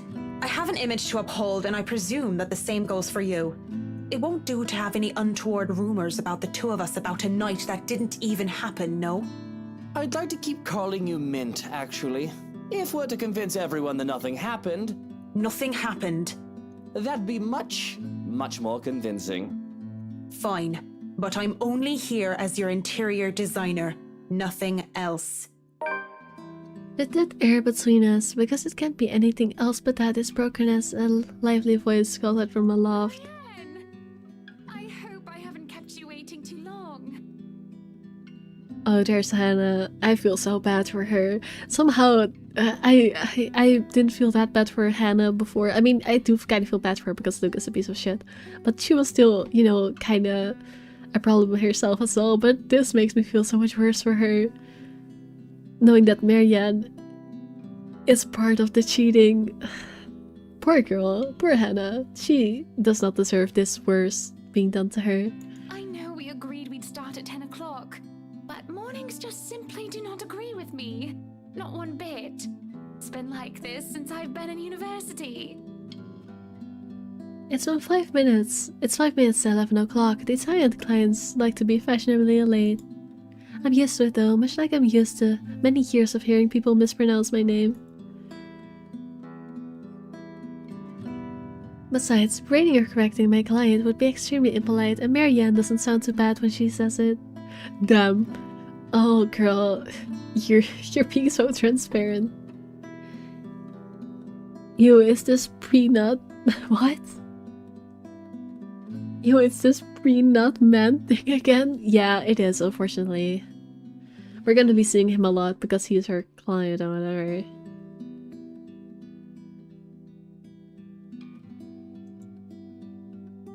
To be fair, it doesn't seem like she's late on purpose. I see you're up, darling. You know, you could have woken me up as well. Were you showing Marianne around? Not that there's much to see. This place is so tiny compared to the mansion. I'm more worried about the way she stares at me, judging. Such a look. It doesn't suit her pretty face at all. Just seeing Mrs. Wright reminds me too much of her. And maybe I'm starting to hear her again. See her again when I shouldn't. I should have left it all behind, forgotten it. YouTube keeps silencing you. Should have freaked Lucas snitched to Hannah. Honestly, I should have. Maybe that's why it made the relationship go up not to do that, because it means she can't snitch. I slept with your husband, shit lip. Shit lips. To think she would be looking at me that way, I could just feel my hands tremble. Oh yes, just showing her around and getting to know each other. Isn't that right, Marianne? Yes, of course. And your butler was making breakfast a while ago. So if you want to get right to that... Breakfast would be lovely. There's no denying the clients when they invite me over to the table. If it is too personal to share a meal in their home, it would be terribly rude to deny their invitation. Besides, the pancakes did look and smell heavily. Not the game doing this to me when I'm already hungry. God damn it. I'm gonna pour myself some more tea. Oh, I'm so hungry. Oh no.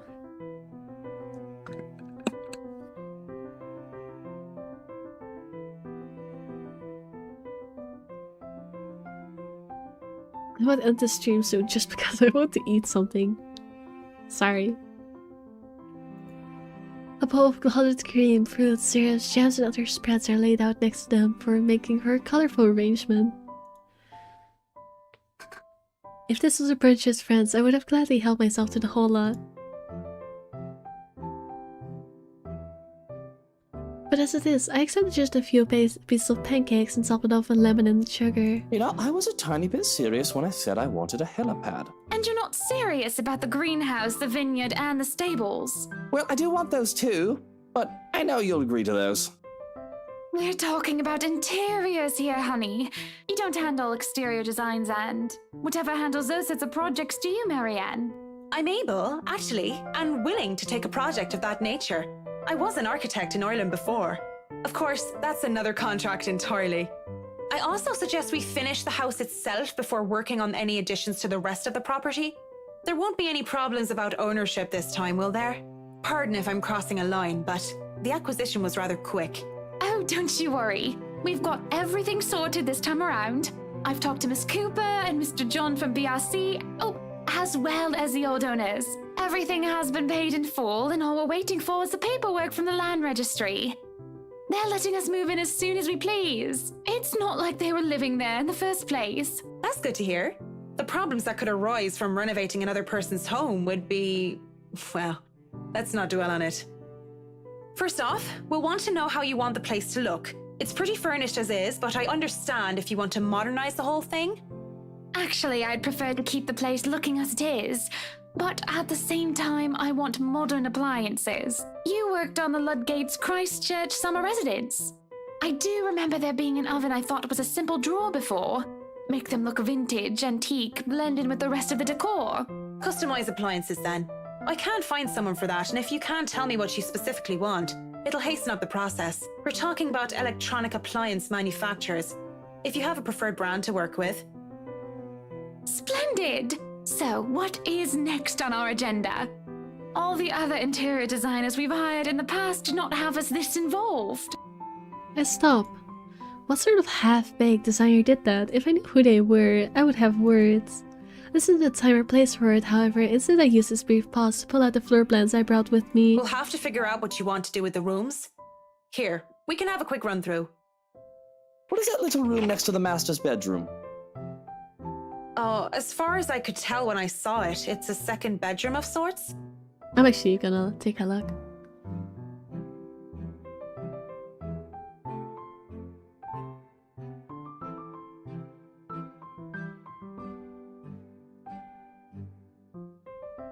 You mean the quarters room?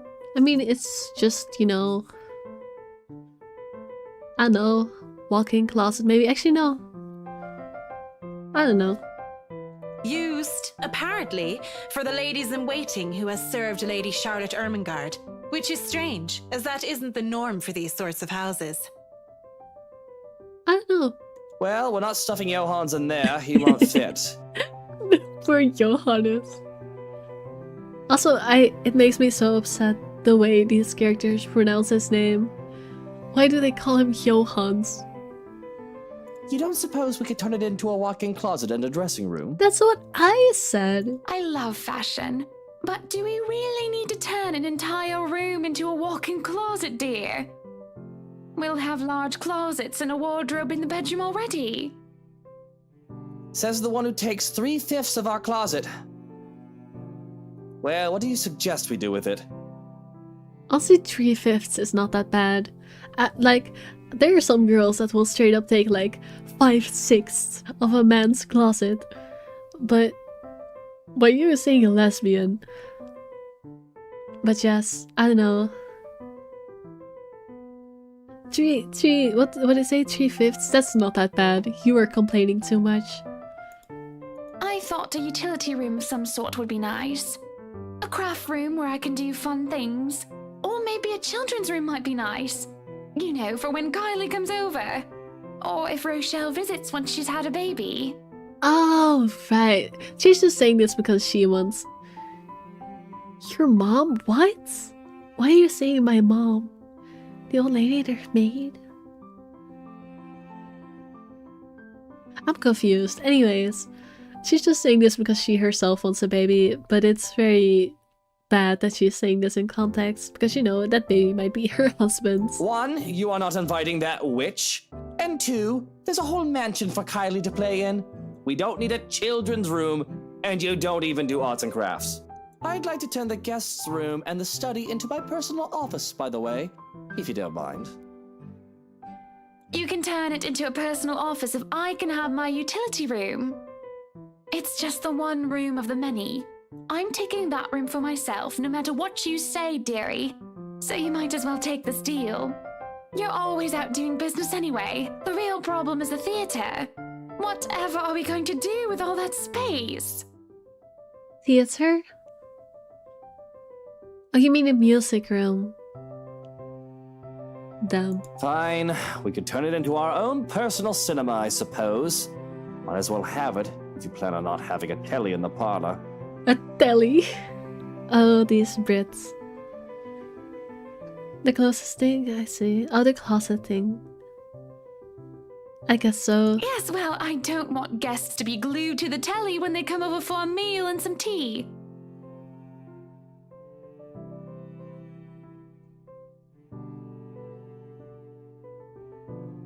By the looks of things, we can keep the rooms as what they are on the ground floor, though.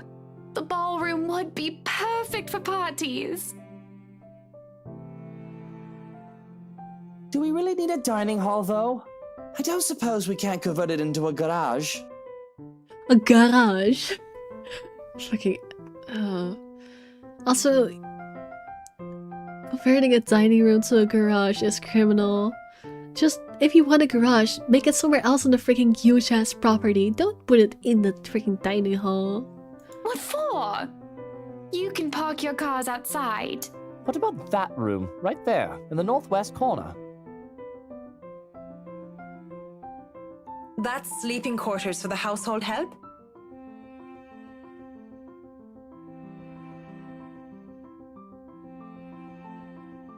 Oh, the quarters on the downstairs floor. Oh, that is perfect! Johans will be glad if we have other staff members who stayed in.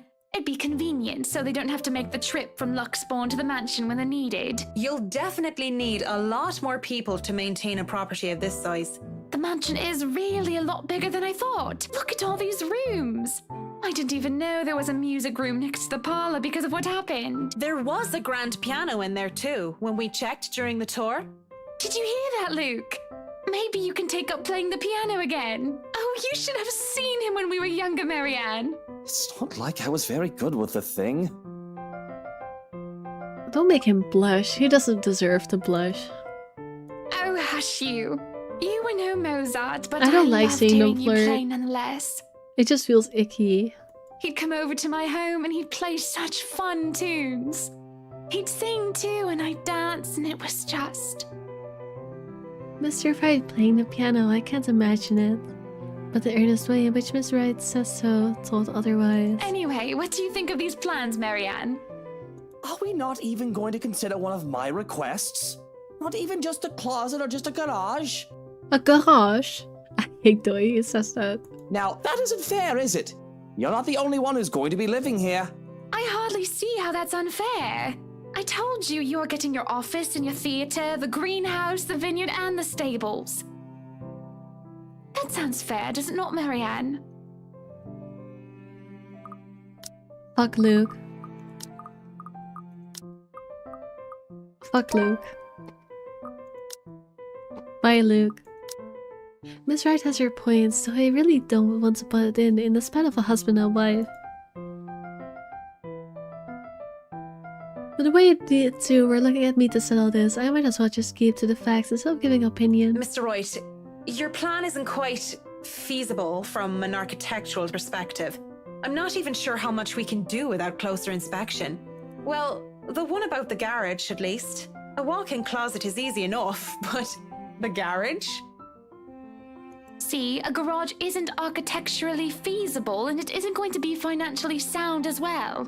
We're already going to spend a lot on your other requests. You have several acres of land to park on already. That's what I said. What? Did you calculate that on the fly? Financially sound my foot. You're probably just thinking up of imaginary numbers. Might I remind you that I was we a went can't do financial math. manager? We can't I do also math. looked over and approved the expenses of our other houses. I know the rough cost of these things by now, love. Guys, we have another new thing to add to our list. He's also a misogynist because he's like, a woman doing math. Surely you just made up numbers. Masters in Business Administration, major in accounting. Sometimes I think you forget that I'm not as dumb as I act.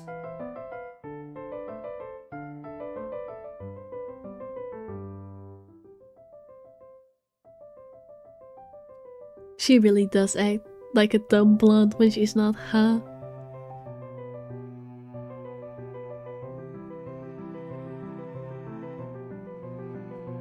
that catches my attention more than anything. It sounds more unbelievable than Whiskey playing the piano. She really didn't seem like the type. Business administration and accounting? What university? Luxborn U, of course. Go Lux Dragons. Red and gold.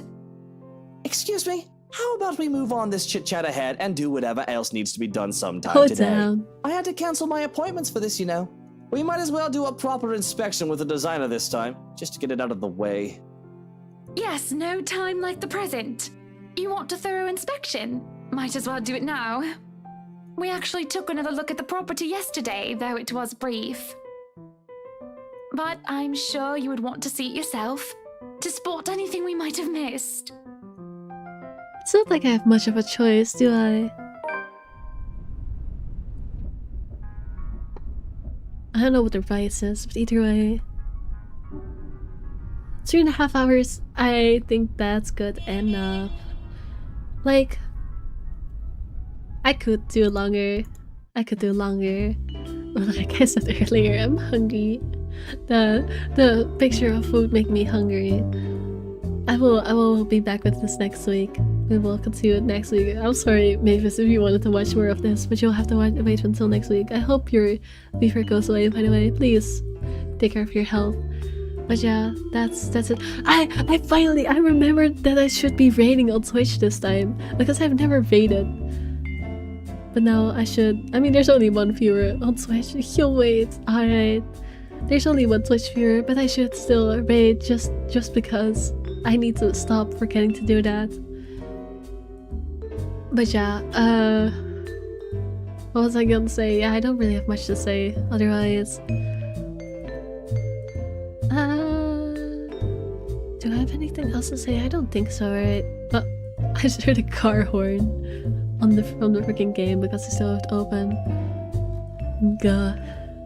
Yeah, go get your asses to Twitch so I can raid.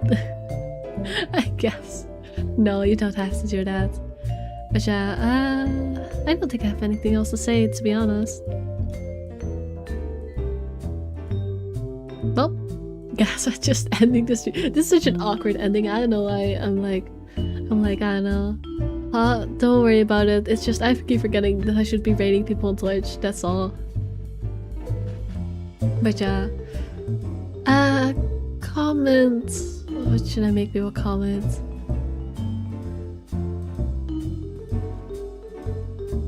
Oh, hi, whoever you are. Hi, gotcha mystics. Hi. You're just in time for me ending the stream. Sorry. What do we comment? Oh damn, she is on Twitch. What do we comment? Do you guys have any ideas? Comment how much you hate that blonde guy. Sure. Comment how much you hate that blonde guy. Sure. Why the heck not? Alright. Have a good day, people. Bye bye.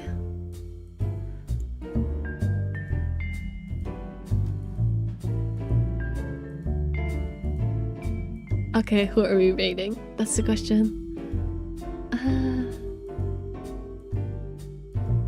Let me see who's live right now. I've never done this before, so I don't know.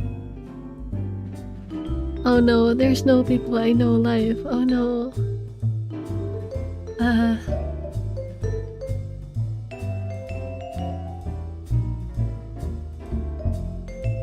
There's no one I know live. So I guess we're not rating anyone. This is such a doozy. Oh no. Well, no raid, I guess. Bye, people.